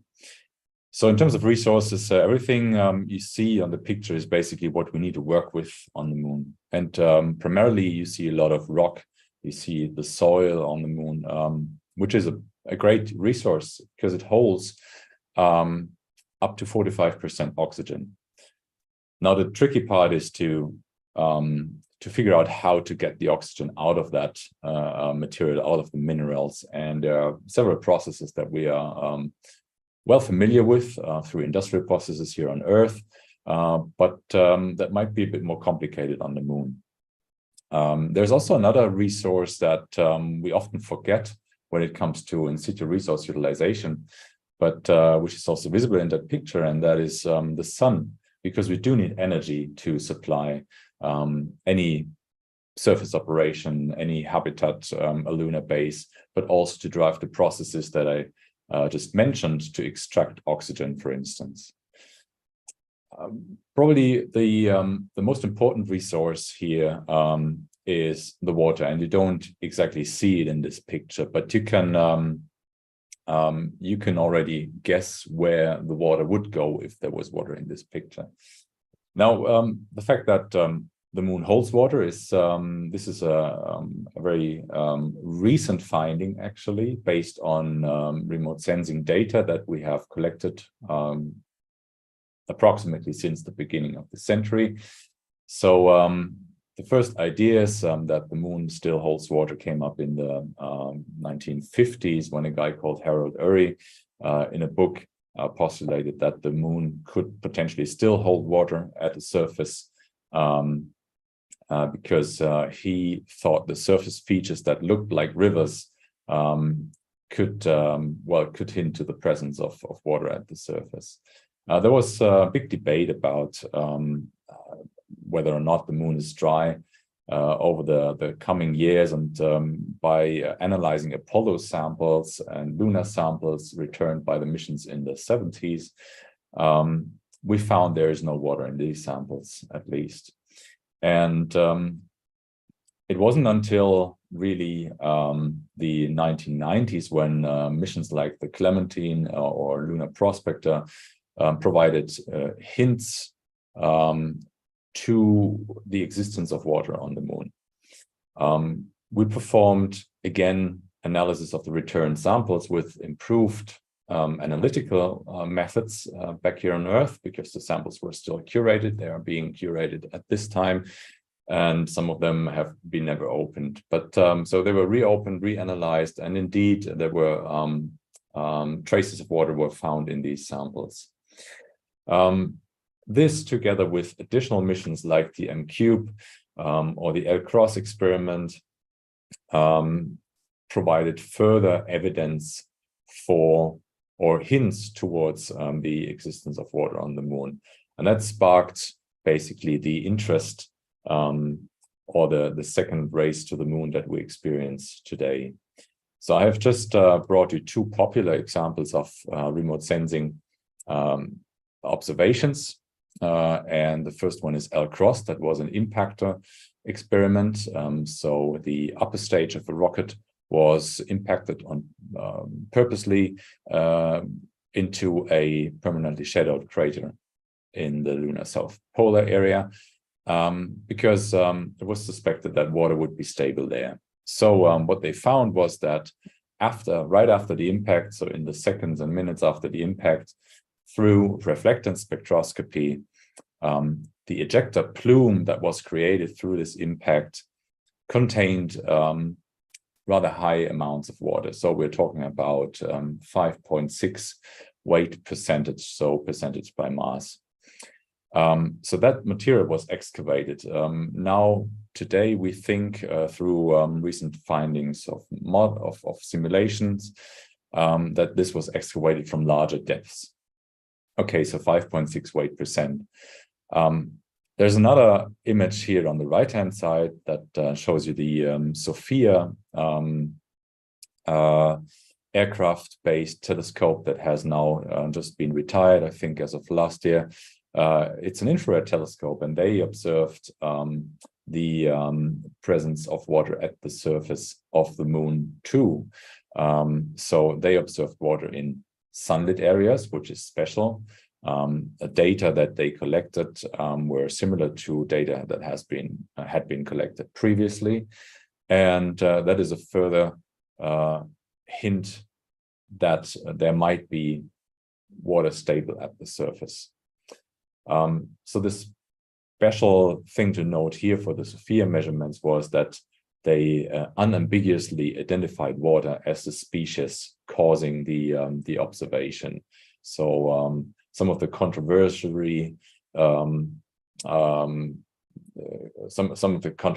debate that has been going on in the recent years in terms of how to interpret the data could have been well clarified with these measurements, or at least there's now more evidence that this is actually what it has been observed. So still, the problem is that we have no ground truth. So we have never actually sampled water right at the surface of the moon. And that means, together with the still rather sparsely available data from remote observations, that we still have so many questions related to lunar water. We're pretty sure it's there. We have some pretty good ideas about the origin, being delivered through impacts, being delivered through reactions, surface reactions with the solar wind, or through outgassing processes. But we're not so sure about the actual form of the water, the locations, the quantity, and the variability. So, of course, we have ideas about how to answer these questions, but what we need is ground truth. Therefore, we need a larger prospecting effort or campaign that also involves surface operation and rovers going there, digging up the ice, providing data with higher resolution, with also higher temporal resolution, so to determine the variability of water, to find out how it migrates across the surface, how it interacts with the exosphere, how it migrates into greater depths, perhaps how it accumulates to build up reserves that we can then later on access and utilize for sustaining exploration missions. So in terms of location, we're also pretty sure we know where the likelihood of finding water is high, and that is in cold areas, basically. So this map here shows you the South Pole, and this also shows you the impact side of the L-Cross experiment that I just mentioned, where 5.6 weight percentage of water were measured. And you see that the temperatures in these craters are rather low. In fact, these areas are among the coldest areas in our solar system, with temperatures down to 25 Kelvin, so very close to the absolute zero. That is due to the shallow sun angle, meaning that the sun never enters these craters, and because there's no atmosphere on the moon, heat doesn't distribute. So the shadows are pretty cold, the illuminated areas are pretty warm, and in the cold areas, temperatures are so low that the sublimation rates of a water ice layer at the surface, the sublimation rates are so small that practically the water could be stable there. So here we talk about sublimation rates of 1 kilogram per square meter per gigayear, so per billion years. That means over geological timescales, this water would be stable at, in this example here, temperatures around 100, 110 Kelvin. And if you look at the chart here, many of these places actually experience temperatures much lower than that. So here we can assume that water can be present in a stable form, even if it's exposed at the surface. If it's not exposed, if it's buried, if it's covered by regolith, it might be even more stable, or stable even at higher temperatures. So water might exist outside these permanently shadowed areas, in so-called seasonally shadowed areas, where the sun sometimes hits the surface, but not for long enough to heat it up sufficiently, or just buried at greater depths in sunlit areas. Or it could even be trapped, meaning that it stems from impact events or volcanic eruptions from the past. So water could also be trapped in regolith, basically, meaning in agglutinates or glasses. So this brings us to the different forms of water on the moon. So this shows you, first of all, in the top left panel, that the interaction between the subsurface and what happens above the surface, so in the exosphere, is quite important, because we also speak of a so-called lunar water cycle, right? So water is delivered by source mechanisms, and water is lost through loss mechanisms or stored in sinks, basically. So the sources are already mentioned, could be impacts, could be solar wind, could be outgassing events. The losses, of course, are just losses due to the temperature, so the mean thermal velocity of the elements or of the water molecules. But there are also sinks, meaning that water can actually bond to the regolith particles. So we see, or we expect water to be present on very different scales. So from nanometers or even less than that, up to kilometers, meaning it depends on the bonding mechanism or on the formation history, how the water reserve looks like, and that has also implications in terms of how accessible it is, how well it can be extracted, how much how energy intensive that is, and so on and so forth. So we talk about water in the exosphere, and we know that it is there. It is traveling through the exosphere. So water molecules are traveling on ballistic hops, therefore potentially also migrating over the across the surface and on a global scale. Then on the same scale, we have water adsorbing on regolith grains, and that is very much a temperature-driven process. So if it's cold enough, water molecules stick at the surface. We have water present on the millimeter scale, for instance. So these are trapped molecules in, for instance, melted particles or glasses. And then on larger meter or even kilometer scale, in, well, ice lenses or ice deposits in the subsurface. And each of these different forms can also lead to the next form. So water molecules can accumulate to form larger deposits, but also larger deposits can be impacted, meaning that water is lost again and then provided back to the exosphere, potentially migrating, potentially getting lost to space, and so on and so forth. So this is the lunar water cycle that we still need to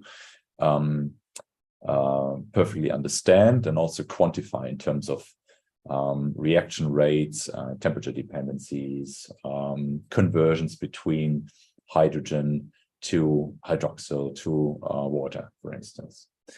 And then the right panel here shows you, and this is more relevant for the excavation side or the mining operations that we want to perform in order to get to the water and extract it for utilization.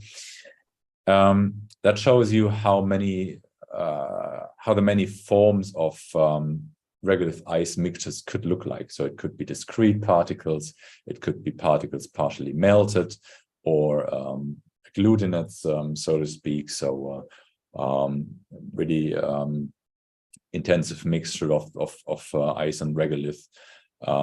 This, of course, also depends on the scale where we that we expect.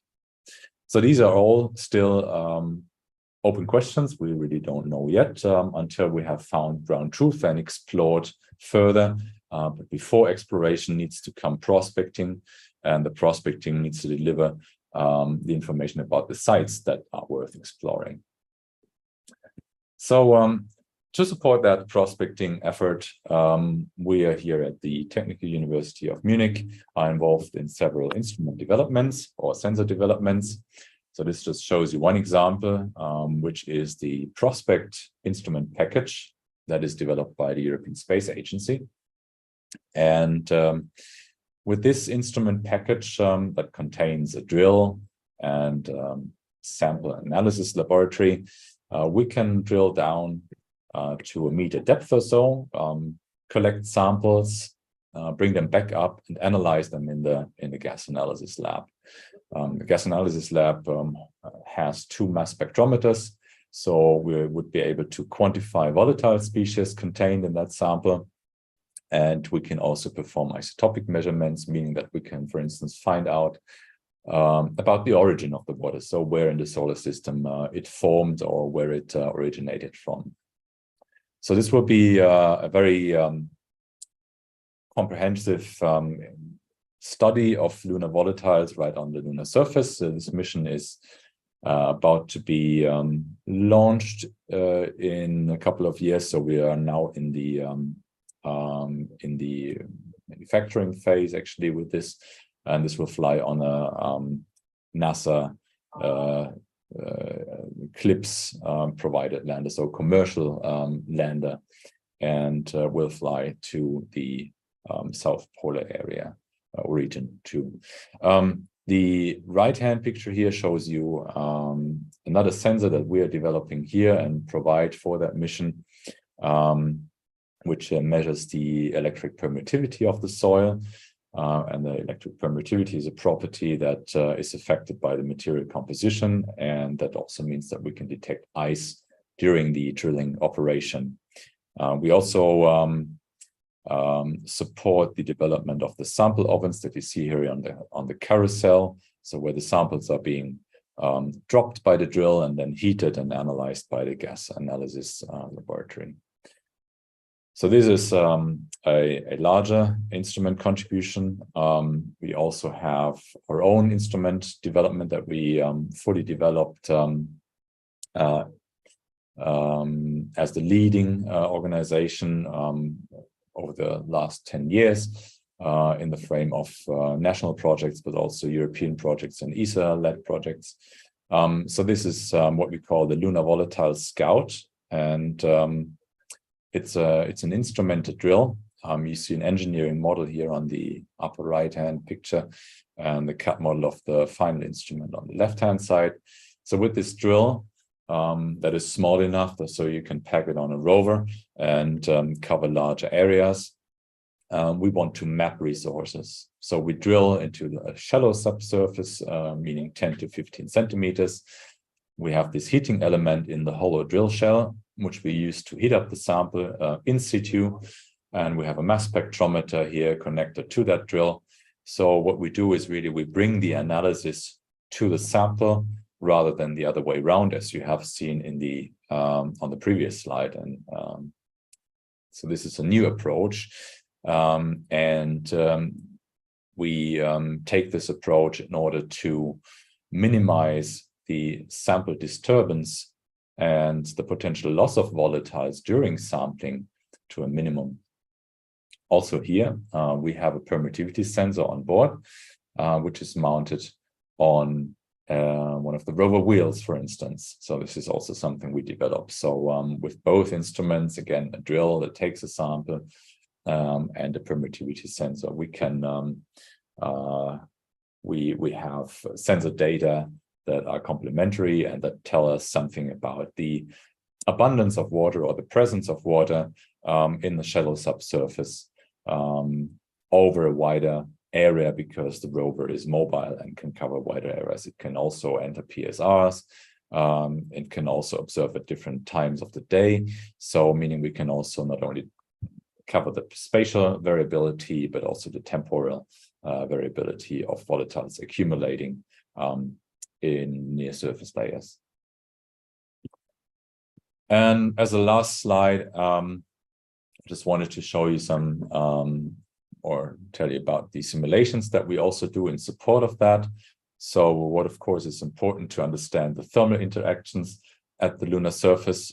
So how temperatures change on a smaller scale, how shadowing plays a role, how also the interaction between surface vehicles or surface objects and the surface itself play a role. Imagine entering a PSR, you would potentially just by radiating or exchanging heat via infrared radiation disturb the surface around you.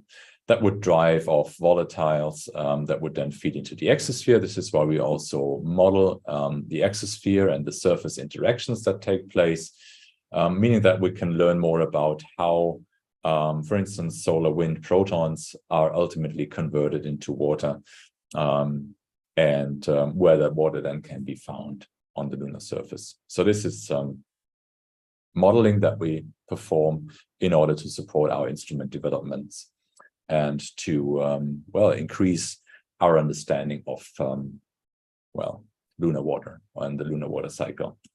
And with that, yeah, that's all from my side. Here, by the way, you see the rim of Shackleton crater at the lunar South Pole. So one of the target sites where we would probably go in the near future with exploration missions. Wow. Don't be alarmed by that. Don't worry on that. But thank you so much, Professor Philip Royce, for such an amazing talk.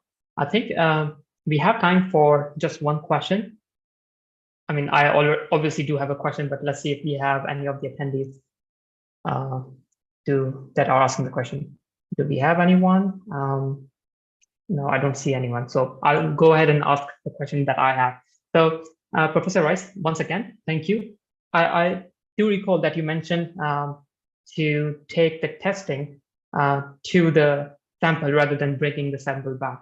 That's an interesting approach. But what I would like to know is, for specifically in terms of in situ resource utilization, you have to analyze the rocks first, and then obviously once you find something, you have to extract whatever the minerals or water molecules there are. And you showed us the rocks that may have icicles that can be extracted, but how can you test the technology before it is deployed on the moon? How is that technology being tested at the moment, or maybe in the future, on ground, on Earth, before it is, deployed on the moon? If you could comment on that just a little for our understanding. Right. I mean, yeah, the instrument development requires a lot of testing in a relevant environment. This is why our research is very strongly focused also on testing in thermal vacuum chambers, employing regolith analogs. So we're using simulant materials that are provided by various sources here.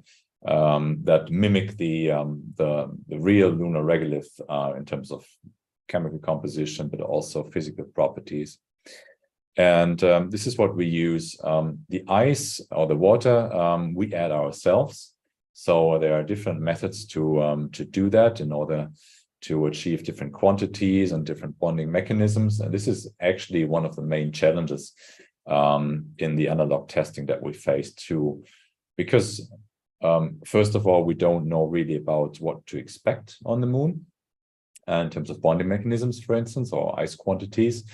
And then secondly, as this all takes place in a nearly perfect vacuum at extreme temperatures on the moon, this is rather challenging to actually simulate in the lab. But we have gained experience and expertise over the last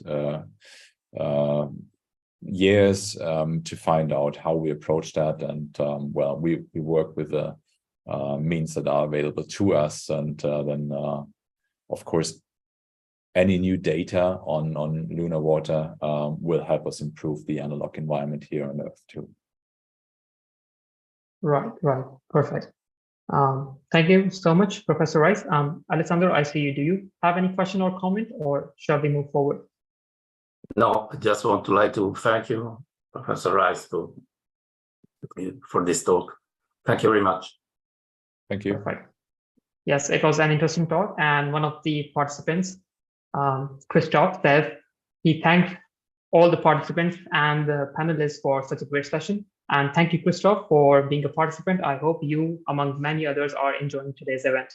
So without further ado, let's move forward to our next speaker. Let me share the screen first. All right, I've lost the screen, just a second.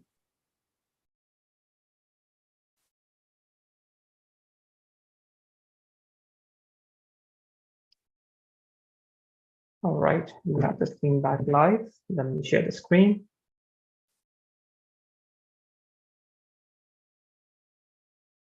Perfect. All right, so this was Professor Philip Rice from Technical University of Munich. Now, the next speaker we have is Mr. Giorgio Lorini. Giorgio is part of SEDS Italia. This is basically Students for the Exploration and Development of Space group that is spread across the world. And Mr. Giorgio is part of this group in Italy. So without further ado, I would ask Mr. Giorgio to come on live, share his talk and present himself. Giorgio, the floor is all yours. Thank you very much. And it's very nice also for me to be here today.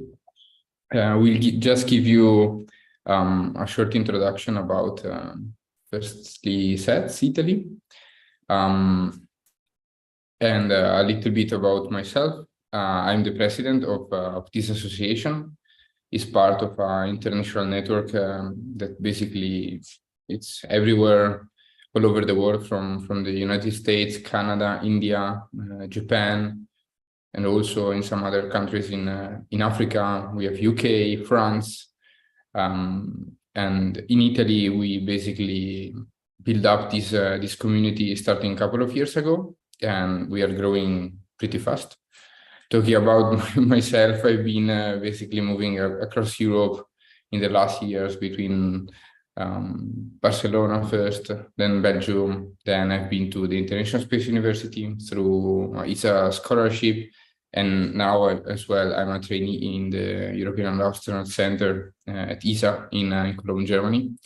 And as a background, I have basically a master in medicinal chemistry. So talking about SETS, we are basically a federation of different delegations promoting space development and exploration across in all Italy. SETS Italy, basically, it's, as I said before, just like a branch of SETS. The first SETS have been created was in the United States at MIT in 1970. From the same founder of actually the International Space University, Peter Diamandis. And our mission and goal is to promote the aerospace industry. And obviously, in order to do that, we should be able to increase the awareness that the students, firstly, are having for this industry. So be able to make them aware of the needs, of the possibilities that there are. And we want to do this through obviously different type of events, projects, and also showing which are the opportunities for their careers. So as obviously we are able to make partnerships with different companies through webinars, but also involving them in our projects. It's a good opportunity for them to be already somehow involved in the working environment. And as well, it's a nice place and safe place where they can collaborate with the academia, with the university, but as well with companies and as well with other associations, basically across all over the world. Talking about our delegations, so far we are still growing, but we are more than 10 delegations already. So at the beginning, we had 3 of them.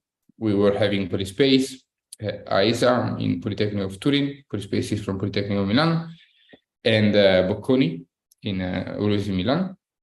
And then in the last 2 years, other started basically appearing from the south of Italy, SETS Uni Napoli, Polytechnic of Bari, Sapienza and Luis in Rome, then in Cattolica, and as well very recently in Pisa, in Ferrara, and then we had SETS Piemonte Orientale from Novara that I founded myself. Very briefly, we have as well obviously some projects, some talks from experts in order to basically make people aware of which are the activities within the space sectors and the opportunities. So we create a format called Space Talks. We run, if I'm not wrong, 3 of them so far, because it's something that we started very recently.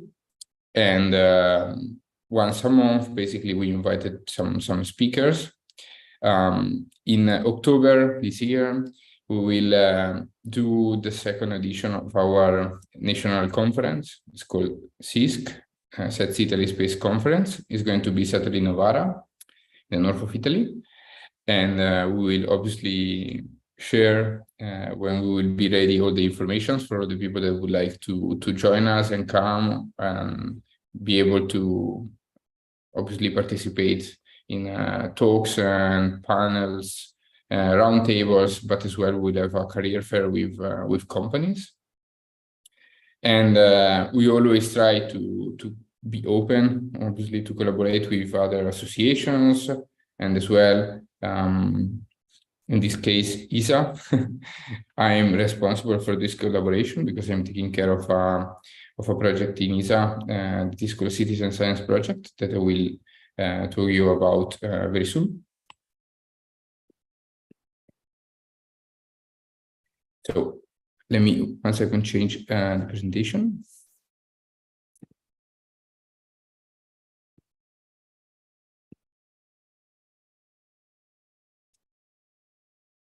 So as I said before, since last September, I'm a trainee in the European Space Agency, particularly in the space medicine team in Cologne, in the European Astronaut Center. And since I joined, basically, I took part of this project. It's a systematic review to be able to understand the radiation effects on the central nervous system. This is a very short overview. As you probably know, in the next years, we will keep going on the ESS, but as well we will go for longer missions on the moon and hopefully in the future on Mars that we already reach with rovers. And in order to do that, we have to be able to create the best risk assessments in order to keep our astronauts safe and be able actually to complete the missions in a very meaningful way. So it's important that we understand which are the environments, which are the risks that we need to be aware, and in order to build up proper countermeasures to perform this type of missions.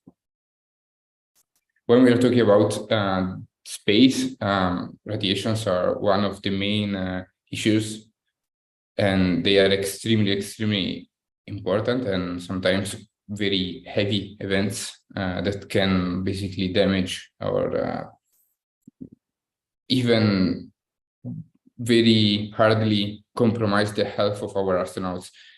So just to give a very short introduction about the environment, when we are talking about the space radiation environment, we have to consider mainly 3 types of sources. We have constant solar wind coming from the sun, solar particle events that are as well coming from outer space, and the galactic cosmic rays.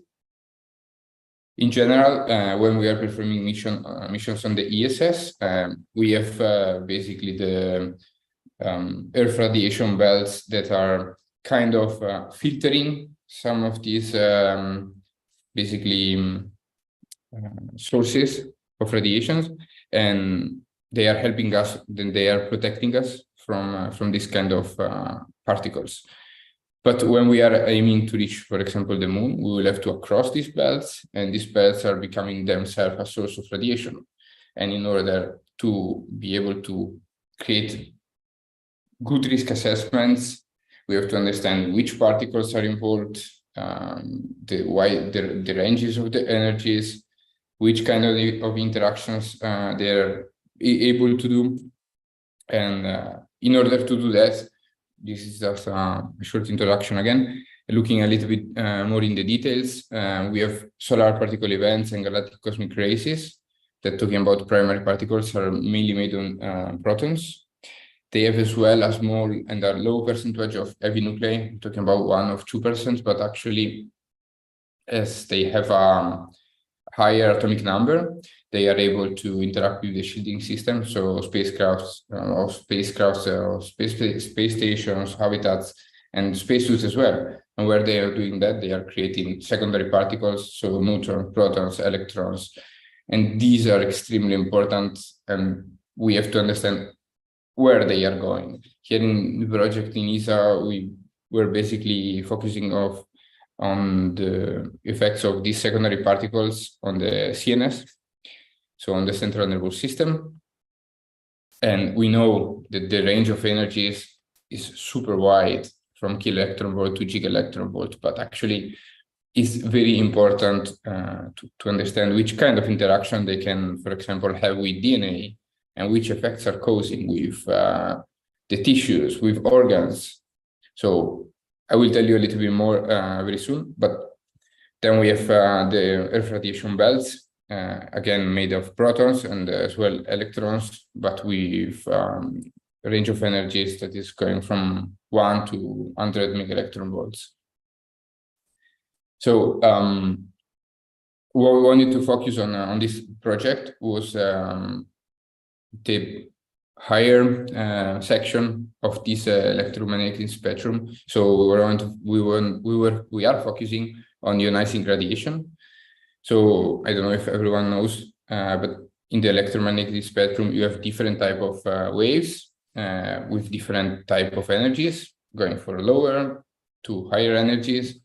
In the lower one, in the green section on the left, basically we have the non-ionizing radiation, and going on the right part, so higher energies, we are having basically ionizing radiations, the one way we want to focus on. Why? Because basically, as they have they are high energy particles that basically they have the ability to ionize atoms, and this can, as I said before, cause damages in tissues and in the DNA.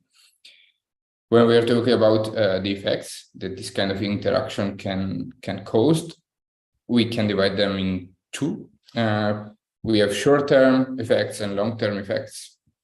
The short-term effects are the ones that basically are happening already during the mission. So acute radiation syndrome, chronic post-radiation syndrome, and other type of diseases that you can see basically immediately, like sterility.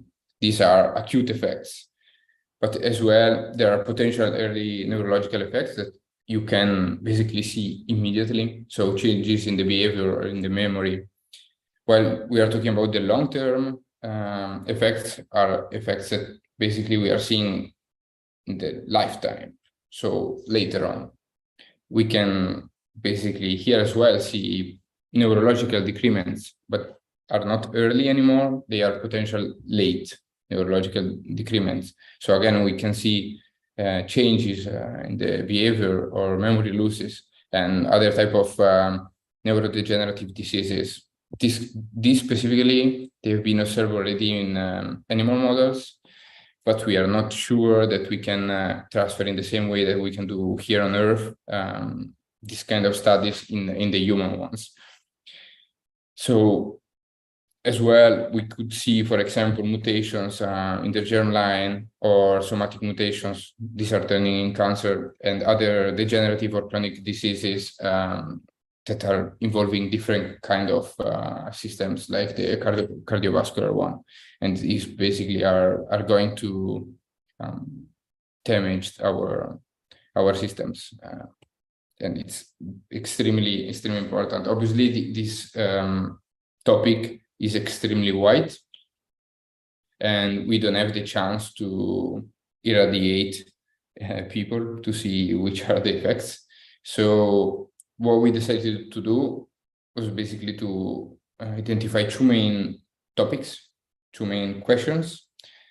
And these are the two ones that we chose. So the effects, non-neoplastic effects of the ionizing radiations on the CNS.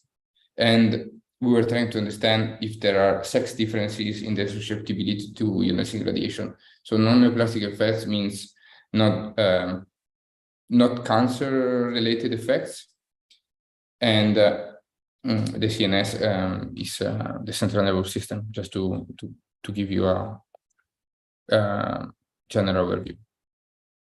Why the CNS is important? Obviously, because it's the main organ of our human body. So it's vital for the astronaut well-being and also for the mission success. Already we've seen that low-dose ionizing radiation studies have shown impairments in learning, memory, mood, executive function, but in animal models, as I was saying before. And in the unknown part of all these kind of studies, we have that basically we are not sure if we can compare animal data with humans. It's something that we have to understand still. Obviously, there are other things that are not known. So the threshold for the CNS or the effect of the radiation type, the dose rate, are all important things that we should have to be able to understand with time as well. Why sex differences in the other side is important. So there is a funny background story that is involving Samantha. That basically she was complaining, Samantha Cristoforetti was complaining about the fact that she was not able to fly so much. So we start looking in the risk assessments that NASA was using, because obviously we are in ESA always talking with NASA, and basically until 2021, female NASA astronauts got less spaceflight time than male astronauts. This because basically the risk assessment that NASA was using was based on Hiroshima and Nagasaki cohorts, and these cohorts were showing more cancer risk for women than for men after the exposure to ionizing radiation.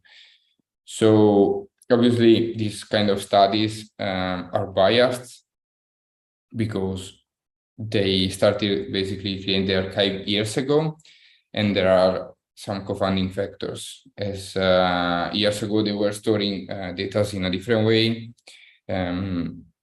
like exposure to smoking or the clinical history of patients were something that they were not really looking into as we are doing now. So these kind of data are kind of old. We have to go for another way. So basically, we are aiming as well in the future to go back to the moon with Artemis, with our astronauts. And for the moon missions, basically all risks need to be assessed to be able to judge the overall hazards that we will have over the missions. And it's a big priority both for NASA and from ESA to basically be able to create a realistic risk assessment for both biological sexes without having biased, any type of biased data, so without discriminating on false assumptions. Obviously, as I said before, we are not able to use humans, not directly at least. So the way in which we decided to go was a systematic review. It's already a project that is going from 5 years so far, and the team is led from by Dr. Anna Fodman, Professor Mona Nasser, and Dr. Alexander Banach Brown. Is not only ESA based, because Professor Mona Nasser is from University of Plymouth in the UK, and Alexander Banach-Brown is from the Charité Institute of Berlin. So in the systematic review, normally you go through different steps. You started with an idea, and then basically there are some protocols that need to be established, a research step, then you screen the data, you extract them, you analyze them, and eventually then you can go for publications or for any need that you have. In our project, as I said, our project is divided in 2 sub-projects, and basically we achieved for both of them around 44.8 in one project and 48K references. That's a lot. So basically, we before use some machine learning algorithms to decrease them and keep the one just more relevant. And we, at the end, reach around 50K papers in total. And when basically I joined ESA months ago, I thought to implement this new step of crowdsourcing.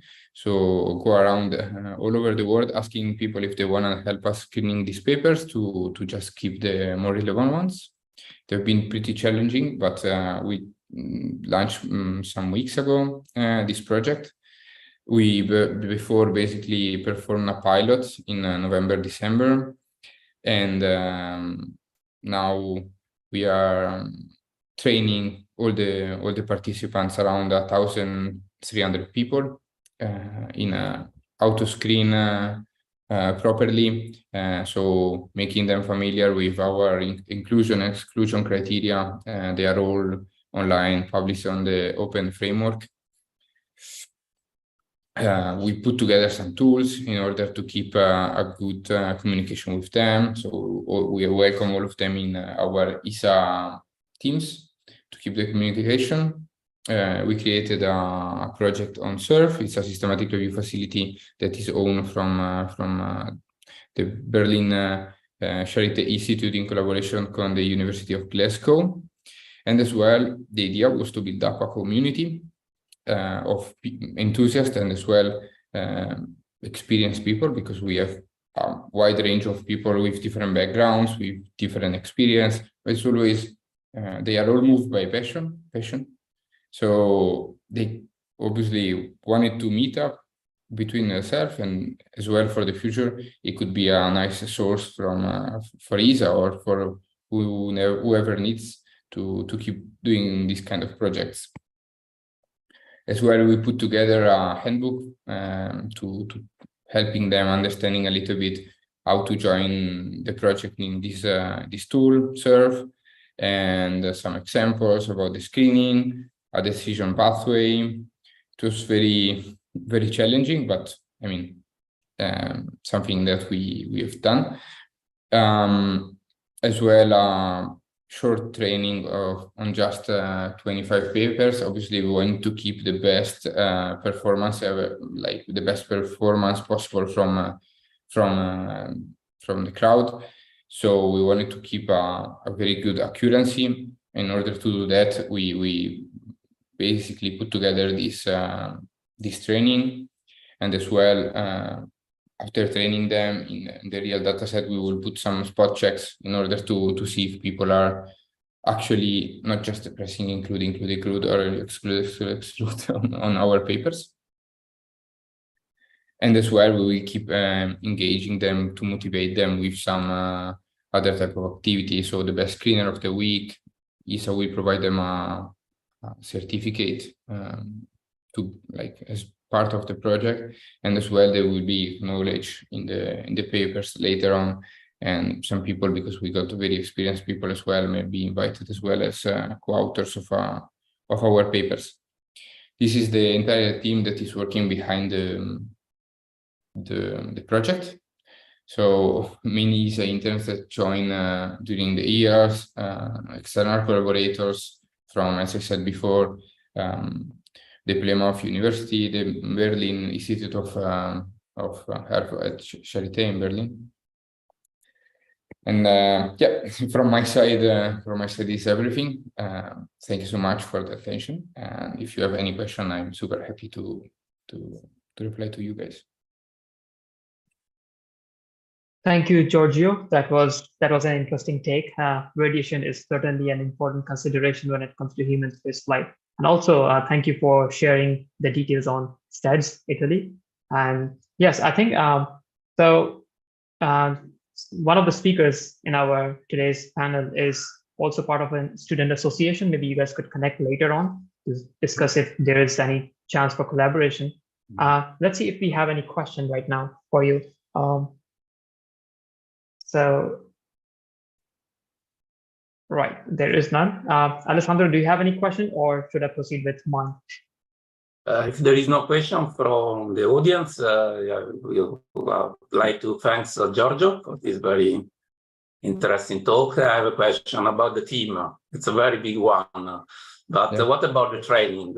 Is it interdisciplinary or just? So basically, the training was aiming to make them aware of the radiation environment, so have a good understanding of like which are the sources, which are the risks, how the type of particles that are composing the different type of radiations can interact with different organs, different tissues, the DNA, the CNS, and make them basically aware of the situation and put a common baseline that was enough for everybody to understand what they were going through. And as well, we showed them a little bit the different tools. So SERV, it's a very easy and simple facility where they can screen. Yeah, mainly this. So very simple. We try to kept it basically the most simple possible. People. Okay, thank you. Perfect. Thank you. Thank you so much, Giorgio, for your input and your presentation today.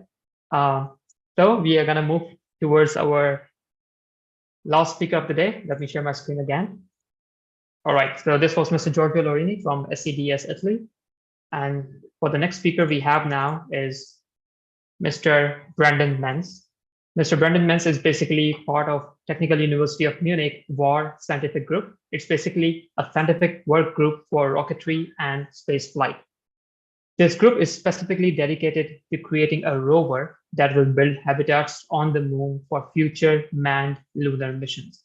The mission of WAR Space Robotics is basically based on ESA's Moon Village, which also aims to create a lunar base for humans that would serve as a base for future space missions.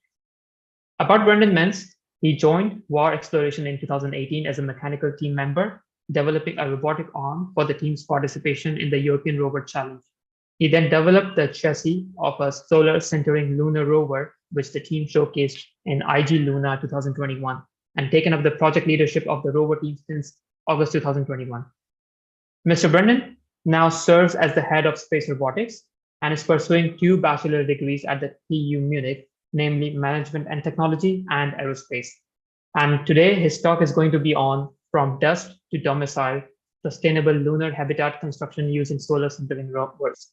So without further ado, I would welcome Mr. Menz on board to present his topic now. All right, thank you for that very nice introduction, Salman. Can everybody hear and see me just fine? Yes, we can hear you and we can see you as well. Excellent. Well then, let me just start my presentation. Right. So before we actually begin with this presentation, I have a bit of a tradition to ask all of the participants in this chat to participate in a little thought exercise, because we are the most future-oriented project in our little student organization. So if you would all imagine a world where humanity has successfully pushed the boundaries of extraplanetary settlement beyond the confines of the ISS. Imagine a colony on a lunar surface marked by humans from all nations working in harmony with cutting-edge technologies to advance the frontier of scientific advancement. Imagine roads, houses, infrastructure, commerce, all the common aspects of life that we take for granted here on Earth, but hundreds of thousands of kilometers away on the lunar surface. Everyone have a pretty picture in mind yet? Well, let's see our version of the fantasy right here. This is an artist's rendition of an idea I'm sure many of you already know. It's ESA's Moon Village, of course. It's a permanent human settlement on the lunar surface. However, there are quite a few open questions that must first be answered for such a vision to be realized.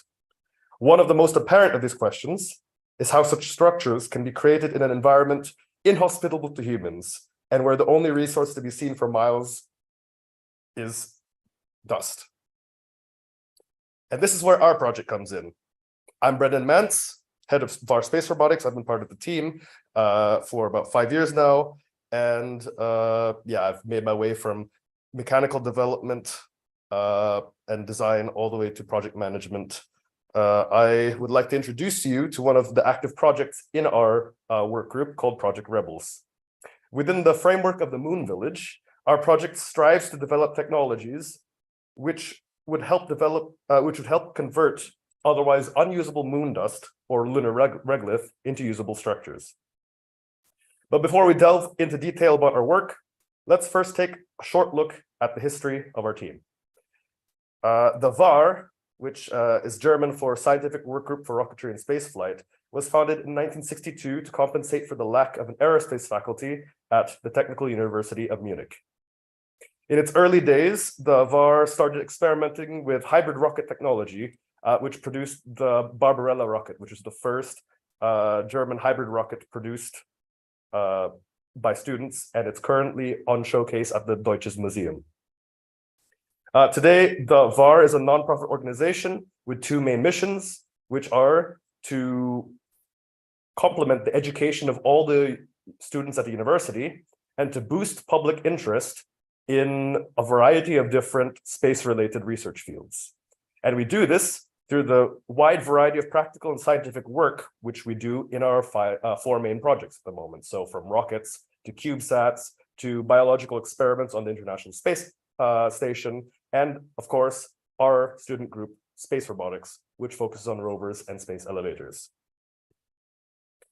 Our project was founded in late 2017, early 2018, with the intent of participating in the European Rover Challenge. And yeah, we spent 2 years there. You can see a few nice pictures of our team, doing some fixes to the rover. And this was the rover that ended up actually competing for those 2 years.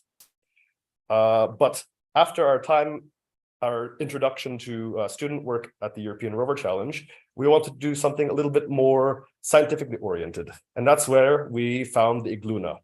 The Igluna is an ESA Lab at initiative with the goal of demonstrating technologies to sustain life in extreme environment for a space habitat and to operate the novel technologies through a remote control mode. This is a collaboration with the the former Swiss Space Center, now Space Innovation Center of Switzerland. And it basically provided a platform for us to have an external structure to base our project on, and to provide a platform for us to network with a large variety of student groups from around the world. So we are very thankful for the opportunity. And in recent times, we have developed a rather large 30-man interdisciplinary team, growing every single semester. You can see at the very top left corner, our team at the top of Mount Pilatus at this Igluna field campaign, where we demonstrated the basic functionality of a rover. You can see on the lower left-hand corner some early optical culinary tests that we did to validate our technological concept. And you can see the closest thing that we have to a team picture in our nice campus at Garching at the Technical University of Munich. Right. Well, now that you have heard a little bit about our history, let's talk a little bit about our mission. Again, basically, our mission is summarized by this very potent image. It's very self-explanatory. We want to enable this dream to be reality. But to do that, we must first go through the global exploration roadmap. I'm sure all of you are aware I'm preaching to the choir here, but the moon is a valuable intermediate step between Earth and Mars. It's valuable for two main reasons, first of which is the preparation and testing of future mission operations to validate the operations that would ever otherwise be done on Mars and beyond.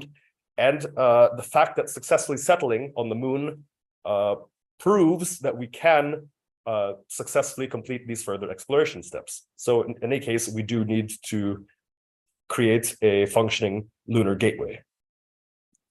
And now a short background into in situ resource utilization. Professor Reis has already given quite an extensive explanation on that, but I would just give a very short reiteration of its main motivations. So ISRU, it's any hardware or operation that harnesses and utilizes locally available resources to create products and services for robotic and human exploration. It's significant because it increases mission performance. So just think of being able to stay for longer periods of time and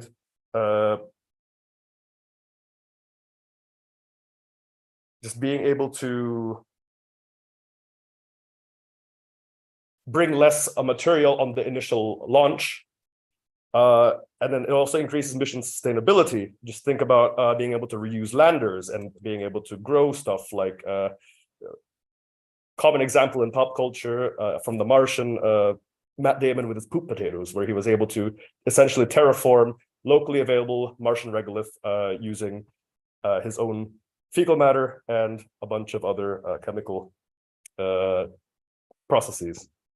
That also reduces mission risk because we are we need to launch less often, and we're able to be more self-sufficient in this environment. And also, it increases mission science operations because we have more local infrastructure and we'll be able to conduct more research on the lunar surface. And now here's just a graphical overview of all the various states in the production chain associated with in situ resource utilization. Much of the presentation of Professor Reis focuses on this earlier side of the production chain, but our group focuses more from the opposite direction, from the very end of the production chain. So we want to focus on in-space construction and in-space manufacturing. Right, but now for the actual motivation, we want to be able to use this in the context of the moon village, of course. One possible concept for extraplanetary habitats is to send an inflatable pressure vessel with an initial launch. Just think of a plastic bubble, essentially, that you'll be sending, and it'll autonomously inflate. But this bubble, of course, is not suitable to serve as a habitat on its own, because it is pervious to micrometeorites, it's pervious to radiation. So one possible solution is to surround it with piles of moon dust, regolith, for environmental shielding. Now, our focus is to take this regolith, and of course, if it's just loose, it'll tend to not be a permanent solution for creating this barrier. Our focus is to turn the raw material, this regolith, into structures. We don't focus on acquisition, transport, or processing those earlier states in the production chain of ISRU. Right. So now that we have a little bit of a background, let's talk about our work in and of itself.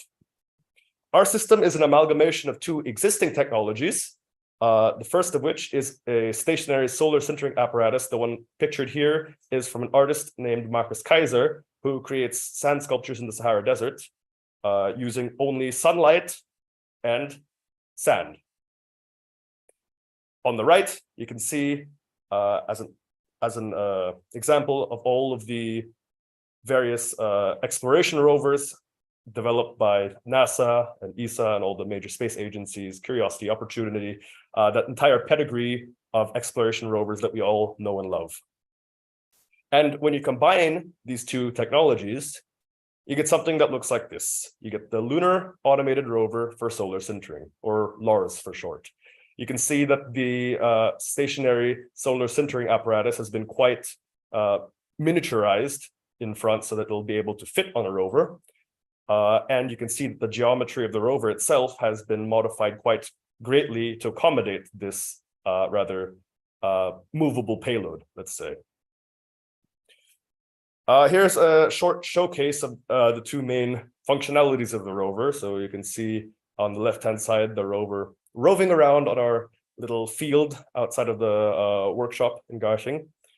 You can see the passive rocker bogie suspension system doing its job and making sure that traction is always maximized with every disturbance in the substrate of the rover, in that instance.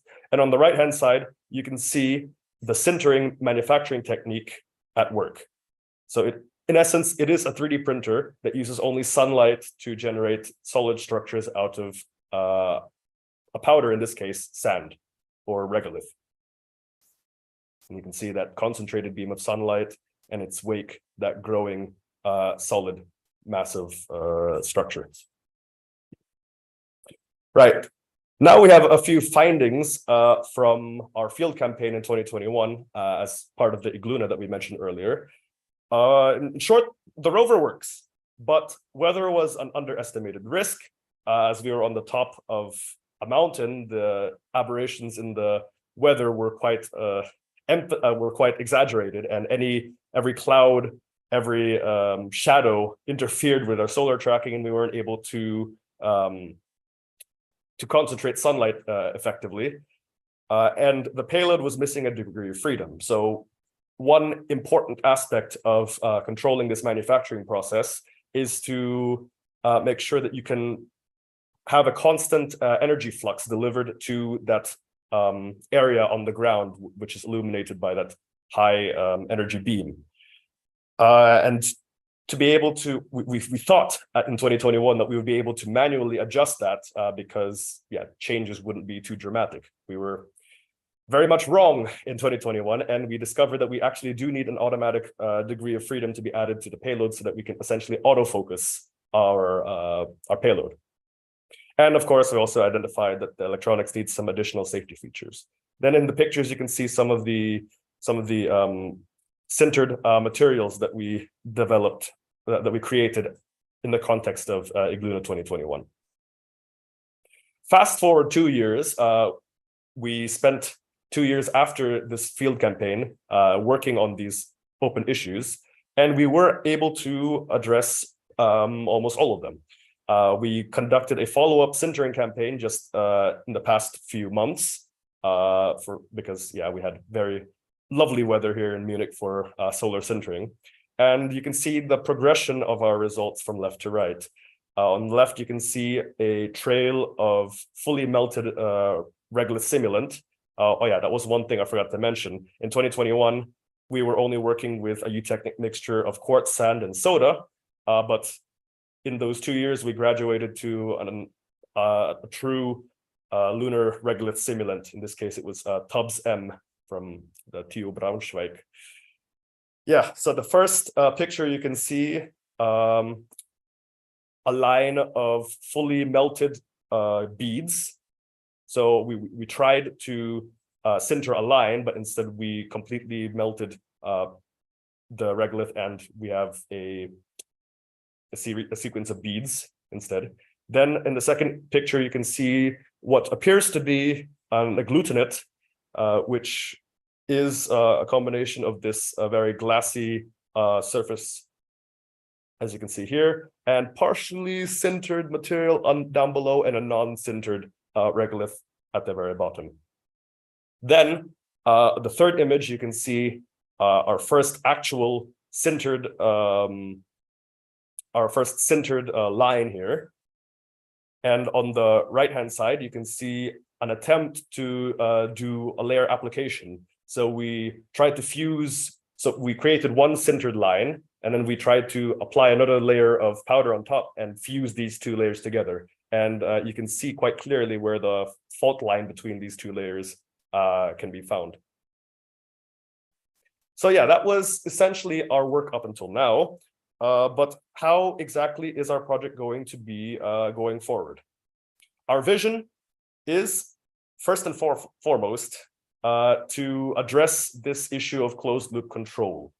As I mentioned right before, this autofocus mechanism to ensure that we have an even energy flux delivered to our sintered spot. It requires some kind of control mechanism to make sure that we are always maintaining that constant energy flux. We thought that we would be able to do this just with a spot size tracker, so just visually pointing a camera at the spot and tracking how movements of the vertical axis would change the size of the spot.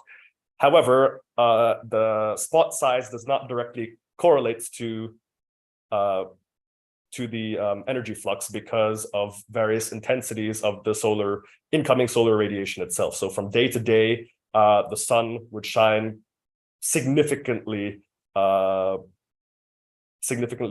different between various days. So we decided that, yeah, we do need to actually upgrade that to some kind of IR camera or temperature sensor to ensure that we are having a constant energy flux delivered to this sintered spot. And this might be accompanied with an optical concept study, because our current concept is just to use a Fresnel lens with 2 axes of solar tracking and 1 of focus. But we might need to completely overhaul that concept to come up with a more superior solution to our problem.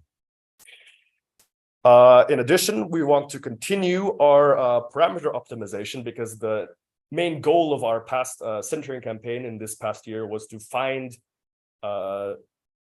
printing speed or spot size or energy flux, actually, to come up with the highest quality prints from our apparatus. And with that, we would also like to come into third dimension, continuing just what we tried to do in this past sintering campaign. Then in the further future, we would like to use other simulants or, for instance, doped regoliths. So for instance, aluminum regolith composites, and a possible area of collaboration that we thought of with the Chair for Lunar and Planetary Exploration Technologies at our university would be to try to harvest gaseous byproducts of sintering. But all of these are just open problems that we would like to see done either in the near future or a bit further. Now, for that really distant future, I have to reiterate, our current system is a proof of concept. The technology must first be matured, possibly via terrestrial applications, before we can even entertain the possibility of applying it in a legitimate space mission. 2 issues that we have are associated with scalability mainly, because we have a 1 meter by 1 meter rover that can print this 20 centimeter by 20 centimeter area of material. But the question is, how can we scale that upwards to a full-on habitat? How can we integrate driving so that it does not so we expect that we are probably going to have to drive on an already sintered structure. How do we change our driving mechanism so that it's less destructive to the ground where it's driving on? Or how do we couple the sintering process with driving so that we don't have to be stationary when we're doing our printing? So all of these questions are issues that we need to solve before we can even entertain further application. And of course, shooting for the moon and beyond. Right, yeah, we have a lot of sponsors that we'd like to thank that made this project possible.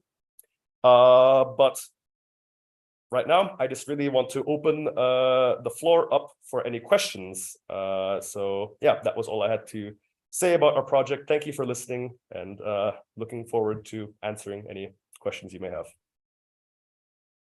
Thank you so much, Brandon. That was certainly an interesting concept. I would leave it with Alessandro. I guess he wants to say something. Alessandro, please continue. Yes, I just have a question, but in the previous slide, there's the answer, because I'd like to know from Brandon which are the connection with the industry. But I see from the previous slide that you have a lot of sponsors. If you can say us something more, especially about our student association camp. Sorry, I didn't get the last part of that question.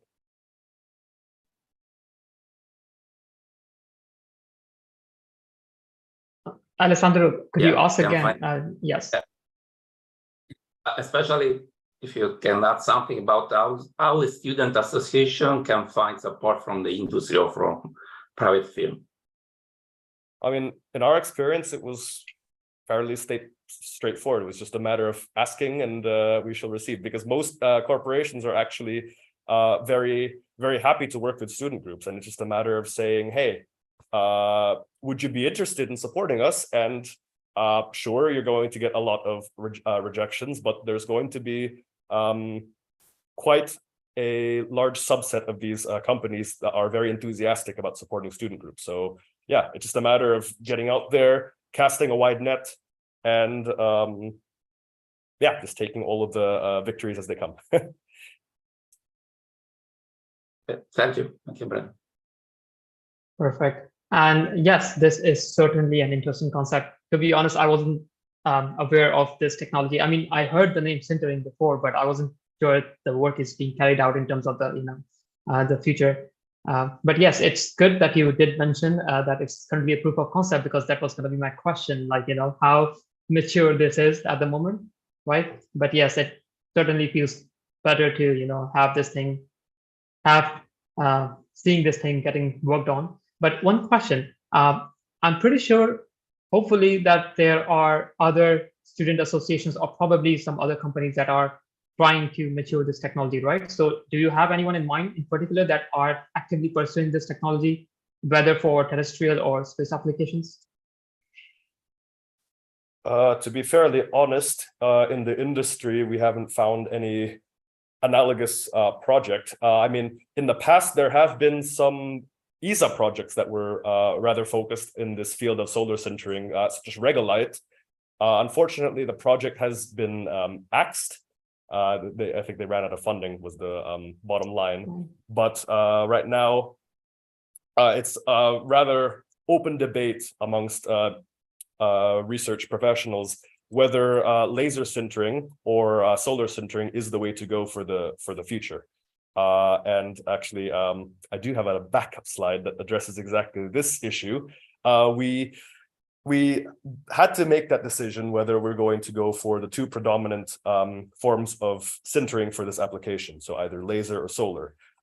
We decided rather for solar because it's more accessible for a student team such as ourselves, because it's just a matter of purchasing a lens, and yeah, there's not much safety considerations that need to be done because it's rather self-contained. I mean, with a laser, there's so much more that can go wrong. You need proper infrastructure to make sure everybody is safe when working with it, and you need there's a very large learning curve. With a lens, it's very similar to just having a magnifying glass and burning ants with it. So it was very accessible for a student group for ourselves. And as with regard to the other variants of sintering, we decided against binder-based processes because it kind of goes against the spirit of in situ resource utilization, because you have to transport large quantities of binder with you on your mission, and that kind of seemed less elegant to us. But for the other non-binder ones, laser and microwave, because yeah, the lack of facilities, high learning curve, and just wasn't accessible for a student group. Also, large power consumption, which unless we're going to be sending a nuclear reactor up to the moon, not very feasible at the moment. Right. Perfect. Do we have any questions from any of the speakers, Alessandro, or any of the attendees? Let me check. All right, none so far. Perfect. Thank you, Mr. Brendan, for the amazing presentation and presenting the proof of concept along with the videos. It was certainly interesting to watch those. And all the best with your near future and the long-term future goals. Thank you for having me. So Mr. Brendan was one of the last speakers for today. So before we conclude, I would like to specifically thank Mr. Alessandro, because this event wouldn't have been possible without his support and contribution from the Italian side. Alessandro, I leave the floor to you to say some words before we conclude today's event.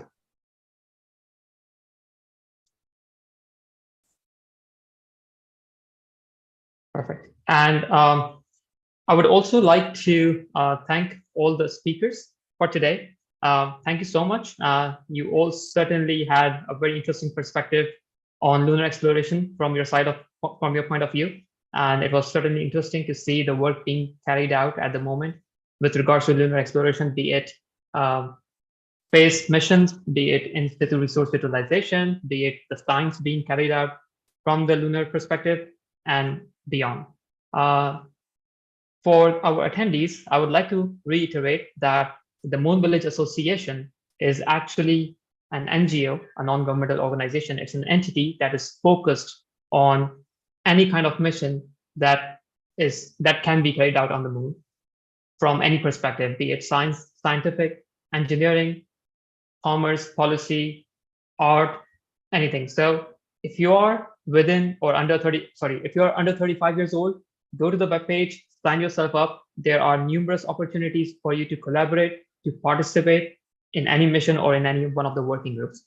Or if you are interested in the local organization within Italy or Germany, please feel free to reach out to either Alessandro or me via this email mentioned on your screen. And you could also, to learn more about the working groups at the Moon Village Association, you could visit the link at the Moon Village Association where you could find more information about this. And yes, with this, I believe, wait a second, we have one. Oh, okay, yes. Thank you, Christoph. Thank you for the support. Christoph is basically saying great webinar. Thank you all the organizers and the panelists. Thank you, Christoph. It was amazing to see the participants enjoying the session, and we hope and we believe that we were able and our experts were able to add value to the huge amount of knowledge that some of us may have. And yes, we all were very much entertained by today's talk. So I would like to formally conclude this session. Thank you again. Thank you all the experts. We look forward to seeing you again soon, because we are planning to have these events yearly, and also some of the webinar series may have been planned, so we will reach out to you again. But yes, thank you and good luck for everyone for all the work that you are doing on. Take care. Bye. Thank you, Salman. Thank you. See you.